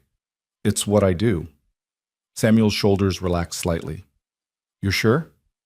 "I'm terrified," Clara admitted. "Terrified that I'll walk into that church and everyone will be staring at me and judging me and thinking you're making a terrible mistake. Terrified that the Hawthorns will find some way to take Thomas anyway. Terrified that someday you'll wake up and realize you settled for less than you deserved." She took a breath. "But I'm also sure. Sure that I love you. Sure that Thomas needs me. Sure that this is where I'm supposed to be. Does that make sense?" "Perfect sense." Samuel cupped her face in his hands. "I'm terrified too. Terrified I'll fail you the way I failed Elizabeth. Terrified I'll say something wrong in front of everyone and embarrass you. Terrified that loving you this much means I have something to lose again." His thumb brushed her cheek. "But I'm also sure. So I guess we'll just be terrified together." Clara laughed, shaky but real. "That's the most romantic thing you've ever said to me." "I'm working on it." He kissed her forehead. "Now go get ready. Pastor Williams is expecting us at noon, and if we're late, Mrs. Fletcher will have a field day." Clara went upstairs to change, her stomach in knots. She washed carefully in the basin, pinned her hair up with hands that wouldn't quite stop trembling, and finally, took the dress from its hanger. It slipped over her head like water, settling around her body with a whisper of fabric. The fit was perfect. Samuel had measured carefully, letting out the seams so it draped properly over her curves instead of pulling tight. The cream color made her skin glow. The embroidery caught the light. She looked at herself in the small mirror above her washstand and barely recognized the woman staring back. Not because she looked different. She was still big, still plain, still fundamentally herself. But something in her face had changed. She looked happy, hopeful. Like a woman on the verge of something wonderful instead of something she had to endure. There was a soft knock on her door. "Clara?" Samuel's voice. "Can I come in?" "Yes." He entered and stopped dead when he saw her. For a long moment he just stared, his expression unreadable. Then he said, quiet and odd, "You're beautiful." Clara's eyes burned. "I'm not, but thank you for saying it." "You are." Samuel crossed to her, and there was something fierce in his face now. "You're the most beautiful thing I've ever seen, and if anyone tries to tell you different today, they'll answer to me." He pulled something from his pocket, a small box, worn velvet. Inside was a ring, simple gold with a small pearl set in it. "It was my grandmother's," he said. "I know it's not much." "It's perfect." Clara's voice broke on the word. "Help me put it on?" He did, sliding it onto her finger with careful reverence. It fit like it had been made for her. Clara looked down at it, this physical proof that she was going to be someone's wife, and felt tears threatening again. "Don't cry," Samuel said softly. "You'll ruin your face." My face can't be ruined. It's already as good as it's going to get. Clara Doyle, if you insult my bride one more time, I'm going to have to defend her honor. Despite everything, Clara laughed. From who? Myself? If necessary. Samuel offered her his arm. Now come on, let's go get married before I lose my nerve. They went downstairs together. Thomas was awake now, dressed in his best clothes and babbling happily in Pete's arms. The ranch hand had volunteered to watch the baby during the ceremony, and he grinned when he saw Clara. You look real fine, Miss Clara, he said. The boss is a lucky man. Thank you, Pete. Clara kissed Thomas's forehead. You be good for Pete, sweetheart. Mama will be back soon. The word mama slipped out without thinking, but it felt right. More than right. Thomas patted her cheek and said, Mama back, and Clara's heart swelled so full she thought it might burst. The ride into town was quiet, both of them lost in their own thoughts. The sky was a brilliant blue, unmarred by clouds. The wind had died down to a gentle breeze. It was, Clara thought, a perfect day for a wedding, even if she was terrified. When they reached the church, there were more people gathered outside than Clara had expected. She recognized some faces, the blacksmith and his wife, the doctor who occasionally rode out to check on Thomas, several of the ranch hands who'd cleaned up and come into town for the occasion. But there were others too. Curious townspeople who'd come to gawk at the spectacle of Samuel Bell marrying his fat cook. Clara felt Samuel tense beside her. Ignore them, he murmured. They don't matter. But they did matter. Clara could feel their eyes on her as she climbed down from the wagon, could hear the whispers starting up like wind through grass. She kept her head high, her hand tight on Samuel's arm, and walked toward the church door. Mrs. Fletcher was standing near the entrance, her face pinched with disapproval. Well, she said loudly enough for everyone to hear, I suppose some people will do anything for security. Clara felt Samuel start to respond, but she squeezed his arm and spoke first. Yes, Mrs. Fletcher, some people will. I'm marrying for love and a home and a child who needs me. What did you marry for? The older woman's face went purple. Several people nearby snickered. Samuel made a sound that might have been a cough or might have been a laugh, and Clara walked past her into the church with her head still high. Inside the church was simple but beautiful. Wooden pews, sunlight streaming through the windows, wildflowers someone had placed on the altar. Pastor William stood at the front, serene and welcoming. A handful of people were already seated. The doctor and his wife, several ranching families Clara had met in passing, and in the very back, looking uncomfortable, Garrett and two other ranch hands. But in the front pew, on the bride's side where Clara had no family to sit, were three women she didn't recognize. They were dressed well, but not ostentatiously, and when they saw Clara, they stood up. The oldest of the three, a woman with silver hair and kind eyes, approached her. Miss Doyle, I'm Margaret Thompson. Pastor Williams told me about your situation, and I thought you might like some support today. She gestured to the other women. These are my daughters, Anne and Elizabeth. We'd be honored to stand with you, if you'll have us. Clara was so stunned she couldn't speak. These women, complete strangers, had come to support her, to make sure she wasn't alone on her wedding day. The kindness of it broke something open in her chest. Thank you, she managed. I thank you. Margaret squeezed her hand. Every bride deserves people in her corner. Now go on. That handsome man is waiting for you. Clara walked down the aisle on Samuel's arm, and if her steps were shaky, no one mentioned it. When they reached the altar, Pastor Williams smiled at them both.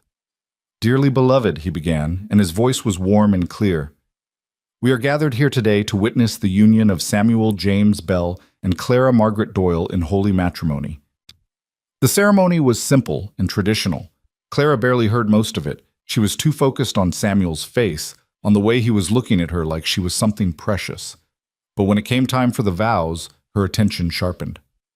Samuel, Pastor Williams said, do you take this woman to be your lawfully wedded wife, to have and to hold from this day forward, for better or worse, for richer or poorer, in sickness and in health, until death do you part? I do. Samuel's voice was steady and sure, and his eyes never left Clara's face. And Clara, do you take this man to be your lawfully wedded husband, to have and to hold from this day forward, for better or worse, for richer or poorer, in sickness and in health, until death do you part? Clara took a breath. This was it. The moment everything changed, she could say no, could walk away, could save herself from the judgment and the whispers and the possibility of heartbreak. Or she could choose this imperfect, complicated, beautiful life with a man who loved her and a child who needed her. I do, she said clearly. I do. Pastor Williams beamed. Then by the power vested in me by the territory of Wyoming and Almighty God, I now pronounce you husband and wife. Samuel, you may kiss your bride. Samuel stepped closer, his hands coming up to frame Clara's face. Hello, wife, he whispered. Hello, husband, Clara whispered back.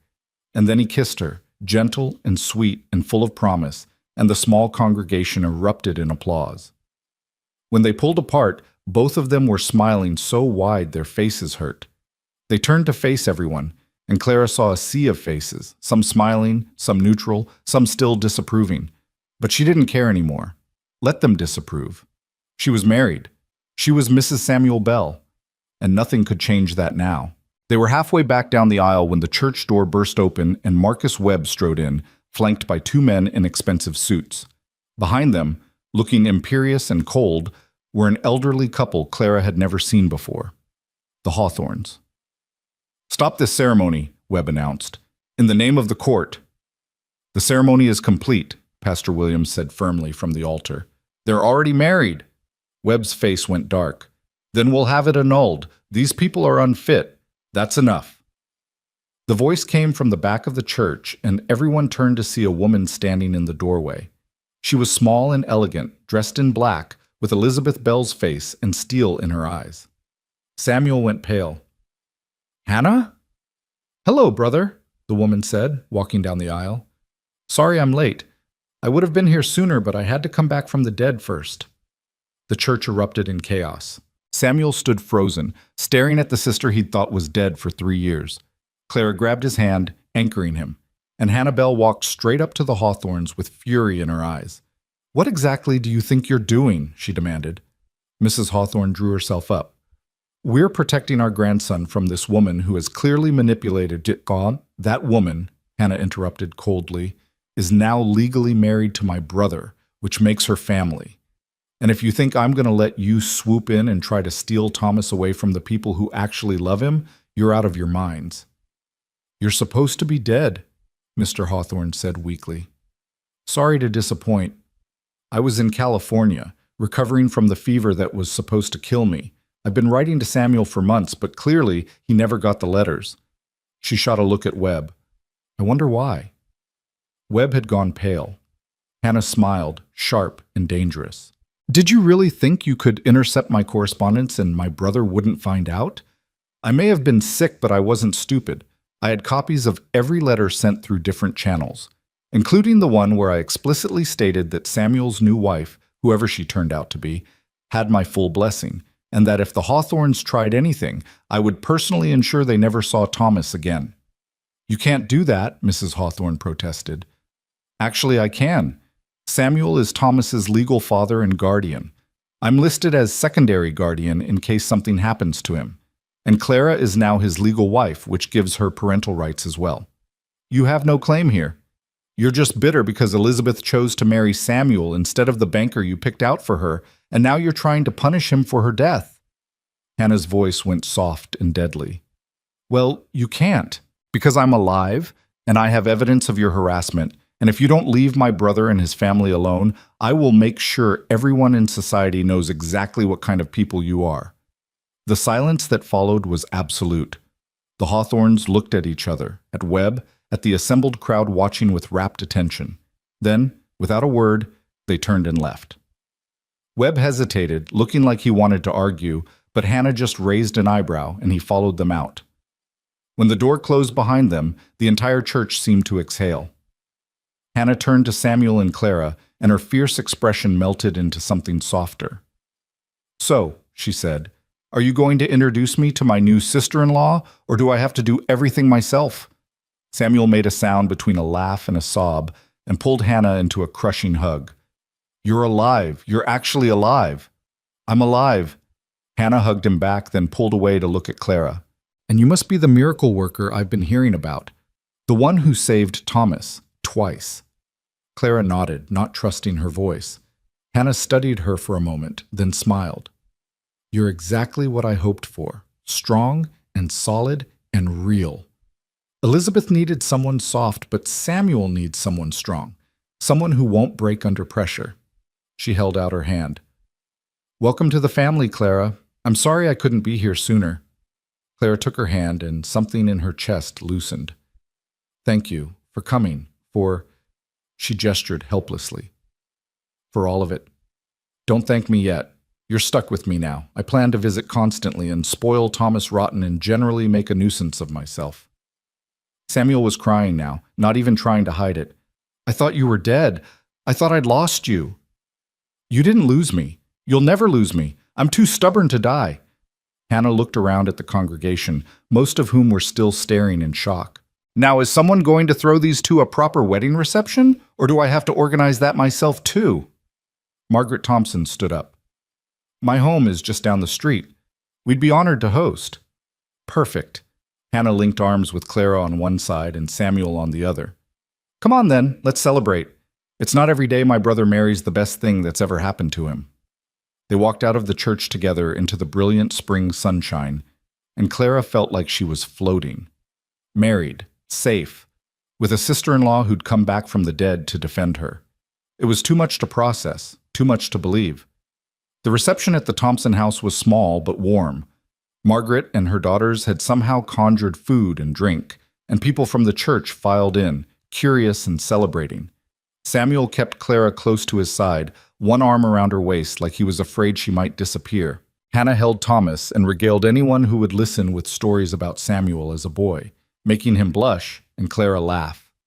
But the best moment came when they were finally alone for a moment on the Thompsons' back porch. Samuel pulled Clara into his arms and just held her, breathing her in. We're married, he said, like he was testing the words.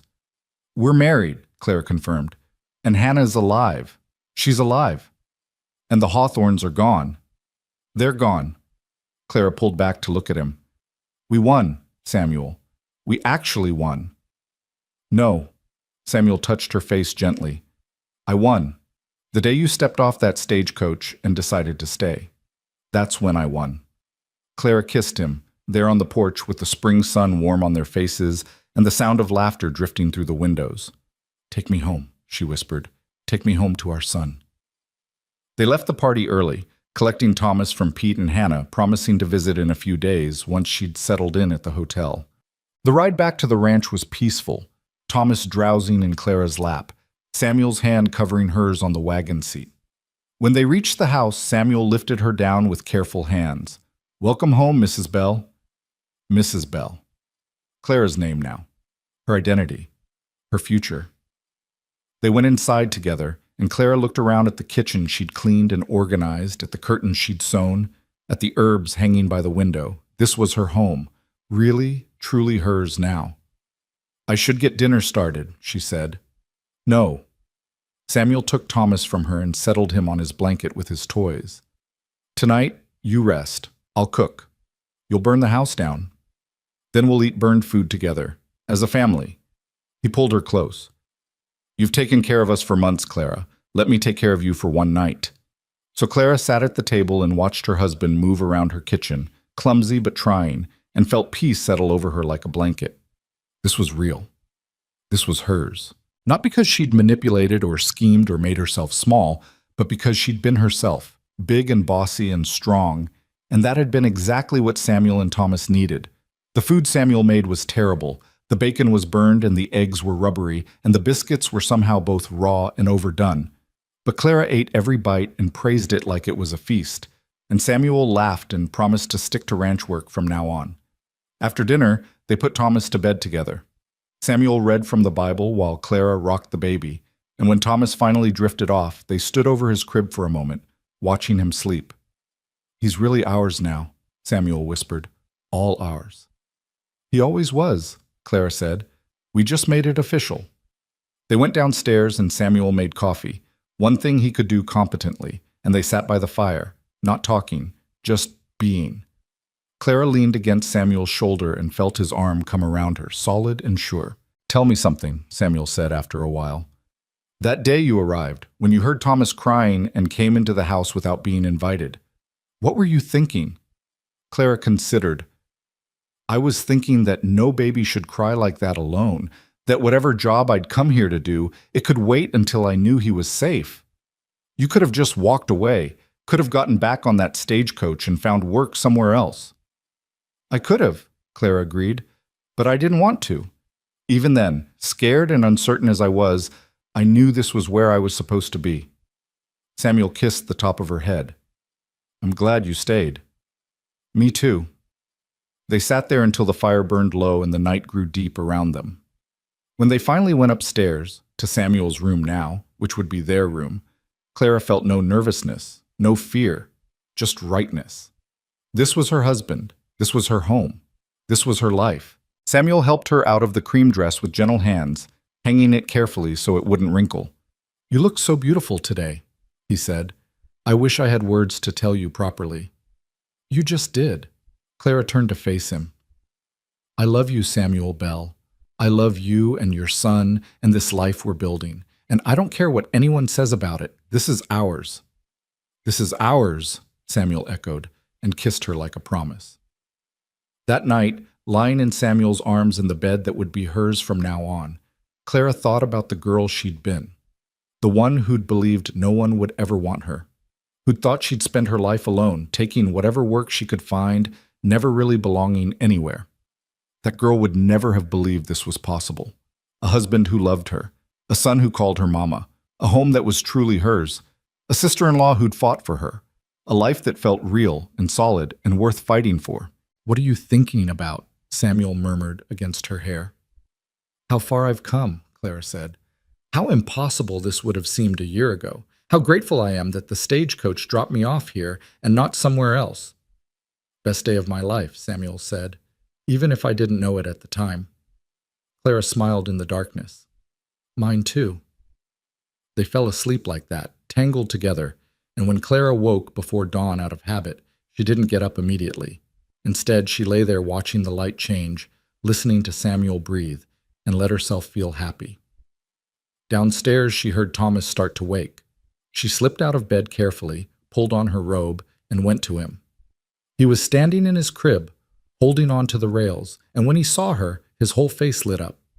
Mama, he crowed. Good morning, my love, Clara whispered, lifting him out. Did you sleep well? He babbled at her, patting her cheeks with his chubby hands, and Clara carried him downstairs to start breakfast. But when she reached the kitchen, she stopped. There on the table was a note in Samuel's handwriting. No cooking today. I'm taking you and Thomas into town for breakfast. We're celebrating, your husband. Clara pressed the note to her chest and laughed. Then she heard footsteps on the stairs and turned to see Samuel, dressed and smiling. Breakfast in town? She asked. Breakfast in town. I want everyone to see my wife. I want to show you off. Samuel, people will talk. Let them talk. He crossed to her and kissed her firmly. Let them see that I'm the luckiest man alive, that I married the strongest, kindest, most remarkable woman in the territory. Let them see that we're happy and in love and not ashamed of it. Let them see us. So they went to town, the three of them, and walked into the cafe on Main Street like they owned the place. Mrs. Fletcher was there and her mouth fell open. Other townspeople stared, but Samuel just found a table by the window, helped Clara into her chair with elaborate courtesy, and ordered breakfast like he didn't have a care in the world. And slowly, gradually, people started to smile. The blacksmith's wife came over to congratulate them. The doctor raised his coffee cup in a toast. Margaret Thompson, having breakfast with her daughters, waved warmly. Even the cafe owner, a gruff man who rarely spoke to anyone, gave them extra biscuits and refused to charge for Thomas's milk. See, Samuel said softly. The town is bigger than Mrs. Fletcher. There are good people here, people who see us for what we are. Clara looked around at the smiling faces, at Thomas happily making a mess of his breakfast, at Samuel watching her with such open love it made her breath catch. What are we? She asked. A family, Samuel said simply. A real family, finally. 3 months later, Clara stood in her garden, watching Thomas toddle between the rows of newly sprouted vegetables. He was walking now, unsteady but determined, and he shrieked with delight every time he managed 3 steps without falling. The garden was thriving, tomatoes and beans and squash, just like she'd planned, and along the fence the flowers she'd planted for herself were starting to bloom. Hannah visited often, staying for weeks at a time and helping with Thomas. She and Clara had become close, the kind of friendship forged in shared crisis and mutual respect. Samuel had never been happier. Clara could see it in the way he moved, in his easy laughter, in the lightness that had replaced the heavy grief he'd carried for so long. The Hawthorns had left them alone, just as Hannah had promised. Occasionally, Clara saw Mrs. Fletcher in town, and the woman still sniffed disapprovingly, but Clara no longer cared. She had what she needed, what she'd always needed. "Mama," Uncle Thomas called, pointing at a butterfly. "I see it, sweetheart. It's beautiful." Samuel came up behind her, wrapping his arms around her waist and resting his chin on her shoulder. "Happy?" "Deliriously," Clara said honestly. "Are you?" "More than I ever thought possible." He paused. "I was thinking, dangerous occupation." He laughed and squeezed her tighter. "I was thinking that Thomas should have siblings, that this house should be full of children and noise and life. What do you think?" Clara turned in his arms to face him, her heart full. "I think that sounds perfect." He kissed her there in the garden, with Thomas playing at their feet and the flowers blooming and the whole world spread out before them full of possibility. And Clara thought about how strange and wonderful life was, how you could start in one place, alone and unwanted and convinced you'd never be enough, and end up somewhere completely different, loved and necessary and exactly where you belonged. "Thank you," she whispered against Samuel's lips. "For what?" "For seeing me, for choosing me, for letting me stay." Samuel pulled back to look at her, his expression serious. "Clara, you have it backwards. Thank you for staying when you could have left, for saving us when we were drowning, for being exactly who you are." He touched her face gently. "You're the best thing that ever happened to us. I hope you know that." She did know it now. Finally, after years of doubt and fear and believing she wasn't enough, Clara knew her own worth. Not because Samuel told her, though that helped, but because she'd proven it to herself. She'd built a home from wreckage. She'd saved a child and helped heal a broken man. She'd stood up to bullies and fought for her family and refused to make herself small to please anyone. She was Clara Bell now, wife, mother, and woman who took up space without apologizing, and that, at last, was more than enough. It was everything. Thomas toddled over and grabbed her skirt, pulling himself up. "Mama, Papa, look!" They looked down at their son, and he grinned up at them with such pure joy that Clara felt tears prick her eyes. Good tears this time. Happy tears. "We're looking, baby," she said. "We see you." And she did see him, saw Samuel, saw the life they'd built together from nothing but need and love and stubborn determination, saw the future stretching out before them, full of ordinary miracles and everyday happiness. The stagecoach had left her in the dust all those months ago, and she'd stood alone before a ranch where no one came to greet her. But she wasn't alone anymore. She was home, and that made all the difference.